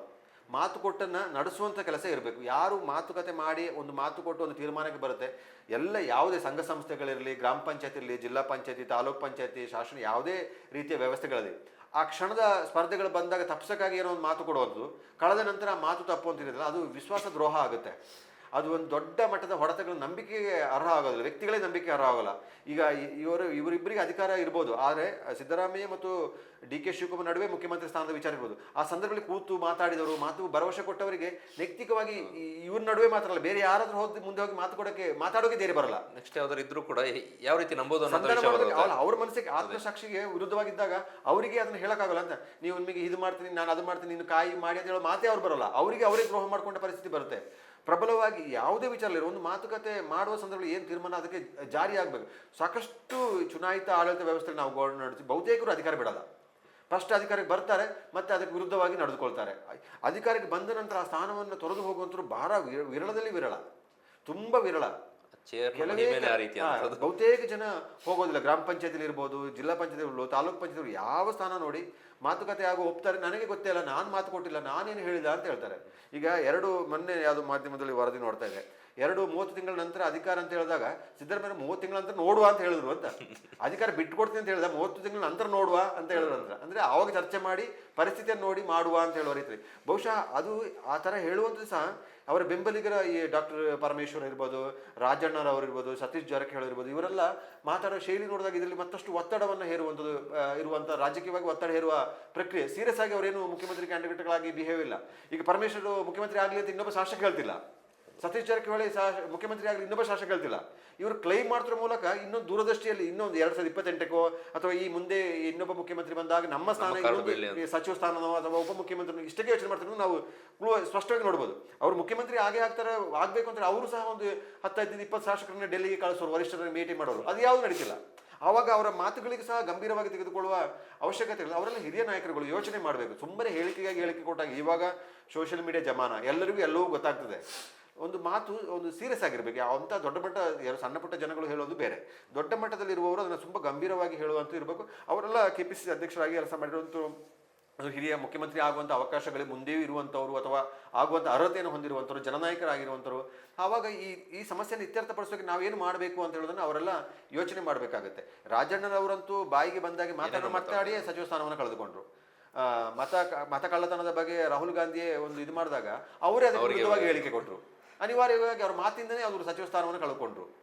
ಸಚಿವ ಸ್ಥಾನ ಕಳೆದುಕೊಂಡು ನೋಡಿ, ಅವ್ರ ವರಿಷ್ಠರ ವಿರುದ್ಧವೇ ಹೇಳಿಕೆ ಕೊಟ್ಟದನ್ನು ನಾವು ಗಮನಿಸಬಹುದು. ಆದರೂ ಅವರು ಪುಣ್ಯ ಅವ್ರ ಪಕ್ಷದ ವಿರುದ್ಧವಾಗಲಿಲ್ಲ, ಪಕ್ಷ ಅವ್ರನ್ನ ಹೊರಗೆ ಹಾಕಿಲ್ಲ. ಅವ್ರು ಬರೀ ಸಚಿವ ಸ್ಥಾನದಿಂದಷ್ಟೇ ಕಿತ್ತುಕೊಂಡ್ರು ಅವ್ರನ್ನ. ಅಂದ್ರೆ ಅವರು ಒಬ್ಬ ಸಚಿವರಾಗಿದ್ದಾಗ ತುಂಬಾ ಸಚಿವರುಗಳಿಗೆ ಬಹುತೇಕ ಸಚಿವರಲ್ಲಿ ಕೆಲಸ ಮಾಡೋದಿಲ್ಲ, ಬರೀ ರಾಜಕೀಯ ಮಾಡ್ಕೊಂಡು ಹೋಗ್ತಾರೆ. ಸಿಕ್ಕ ಸಚಿವ ಸ್ಥಾನಕ್ಕೆ ಎಷ್ಟು ನ್ಯಾಯ ಕೊಡೋದಕ್ಕೆ ಅವರು 24 ಗಂಟೆಗೂ ಅವರಿಗೆ ಸಾಲದು. ಒಂದು ಕೆಲಸ ಮಾಡಿ ಜನರ ಸಮಸ್ಯೆ ಅವರವರ ಇಲಾಖೆಗೆ ಸಂಬಂಧಪಟ್ಟ ಕೆಲಸ ಮಾಡುವಂಥದ್ದು, ಕುಂದುಕೊರತೆಗಳನ್ನು ನಿವಾರಿಸುವಂಥದ್ದು, ಸಿಬ್ಬಂದಿಗಳ ಕೊರತೆ ನಿವಾರಿಸುವಂಥದ್ದು, ಅಭಿವೃದ್ಧಿ ಕೆಲಸ ಮಾಡುವಂಥದ್ದು, ಸಮಸ್ಯೆಗಳನ್ನ ಪರಿಹಾರ ಮಾಡುವಂಥದ್ದು, ಎಷ್ಟೋ ಯೋಜನೆಗಳನ್ನು ತರೋದು, ಕೇಂದ್ರಕ್ಕೆ ಹೋಗಿ ಅಲ್ಲಿಂದ ಸಹಕಾರವನ್ನು ತರುವುದು, ಸಚಿವರುಗಳನ್ನು ಭೇಟಿ ಮಾಡೋದು, ಕೇಂದ್ರ ಸಚಿವರನ್ನ ಮುಖ್ಯಮಂತ್ರಿನೋ ಅಥವಾ ಪ್ರಧಾನಮಂತ್ರಿಗಳನ್ನ ಹೋಗೋದು, ಕೆಲಸಗಳು ತುಂಬ ಇರ್ತದೆ. ಅಥವಾ ಎಷ್ಟೋ ಜನ ಸಚಿವರುಗಳು ಇಲ್ಲ ಅವರು ಎಲ್ಲ ಜಿಲ್ಲೆಗಳಿಗೂ ಭೇಟಿ ನೀಡಿದವರು ಇದ್ದಾರೆ. ಈಗ ನಮಗೆ ಕೊಡಗಿನ ಎಷ್ಟು ಸಚಿವರು ಬಂದಿದ್ದಾರೆ, ಎಲ್ಲ ಸಚಿವರು ಬಂದಿದ್ದಾರೆ. ಕೊಡಗಿ ಬರದೇ ಇರುವ ಸಚಿವರು ಇದ್ದಾರೆ, ಬರಬೇಕು ಅಂತ ಅನಿಸೋದಿಲ್ಲ ಅವರಿಗೆ. ಇಲ್ಲಿ ಏನು ಇಲ್ವ ಅವರಿಗೆ, ಇಲ್ಲಿ ಖುದ್ದು ಬರದೆ ಹೋದ್ರೆ ಸ್ಥಿತಿಗಳು ಹೇಗೆ ಗೊತ್ತಾಗುತ್ತೆ? ರಾಜ್ಯ ಪ್ರವಾಸವನ್ನೇ ಮಾಡದಿದ್ರೆ ಅವ್ರಿಗೆ ಏನು ಗೊತ್ತಾಗುತ್ತೆ? ಅಲ್ಲಿ ಇಲಾಖೆಯಲ್ಲಿ ಹೋಗಿ ಕಚೇರಿಯಲ್ಲಿ ಕೂತಾಗ ಅಧಿಕಾರಿಗಳ ಕೊಟ್ಟ ಮಾಹಿತಿಯನ್ನು ಇಟ್ಟುಕೊಂಡೇ ಅವ್ರು ಕೆಲಸ ಮಾಡಬೇಕಾಗುತ್ತೆ. ಅವರು ಕ್ಷೇತ್ರಕ್ಕೆ ಹೆಚ್ಚು ಫೋಕಸ್ ಮಾಡ್ತಾರೆ, ಮುಂದೆ ಚುನಾವಣೆ ಮತ್ತೆ ಗೆಲ್ಲಬೇಕು, ಅವರ ಜಿಲ್ಲೆಗಳ ಗಮನ ಹರಿಸ್ತಾರೆ, ಅಲ್ಲಿ ಪ್ರಭಾವವನ್ನು ಸಾಧಿಸಬೇಕು. ಅಷ್ಟೇ ಬಿಟ್ಟರೆ ಇಡೀ ರಾಜ್ಯದ ನಾಯಕರುಗಳಾಗಿ ಗಮನ ಹರಿಸದ ಕಾರಣಕ್ಕಾಗಿ ಅವರೆಲ್ಲ ಮಾಸ್ ಲೀಡರ್ ಆಗಿ ಬೆಳೆಯೋದಕ್ಕೆ ಅವಕಾಶಗಳಿಲ್ಲದೆ ಆಗಿರುವಂಥದ್ದು. ಇದು ಒಂದು ಭಾಗದ ಚರ್ಚೆ, ಅವರು ಪಟ್ಟಕ್ಕಾಗಿ ನಡೆಸ್ತಿರುವಂತಹ ಕಸರತ್ತು. ಈ ನಡುವೆ ಪಟ್ಟದ ಕಸರತ್ತಿನ ನಡುವೆ ಜನಸಾಮಾನ್ಯ ಪರಿಸ್ಥಿತಿ. ಹೌದು, ಈ ಗ್ಯಾರಂಟಿಗಳ ಮೂಲಕನೇ ಅನುದಾನವನ್ನು ಕೊರತೆಯನ್ನು ಬೇರೆ ಬೇರೆ ಅಭಿವೃದ್ಧಿ ಕೆಲಸಗಳನ್ನು ಗಮನಿಸಬಹುದು. ಈಗ ಬೆಂಗಳೂರು ಸೇರಿದಂತೆ ಸಾಕಷ್ಟು ರಾಜ್ಯದ ಹಲವಾರು ಜಿಲ್ಲೆಗಳಲ್ಲಿ ಇವತ್ತು ರಸ್ತೆಗಳು ಗುಂಡಿಮಯವಾಗಿದೆ. ವಾಹನ ಚಾಲನೆಗೆ ಸಾಧ್ಯವೇ ಆಗದಂಥ ಪರಿಸ್ಥಿತಿಗಳಿದ್ದಾರೆ.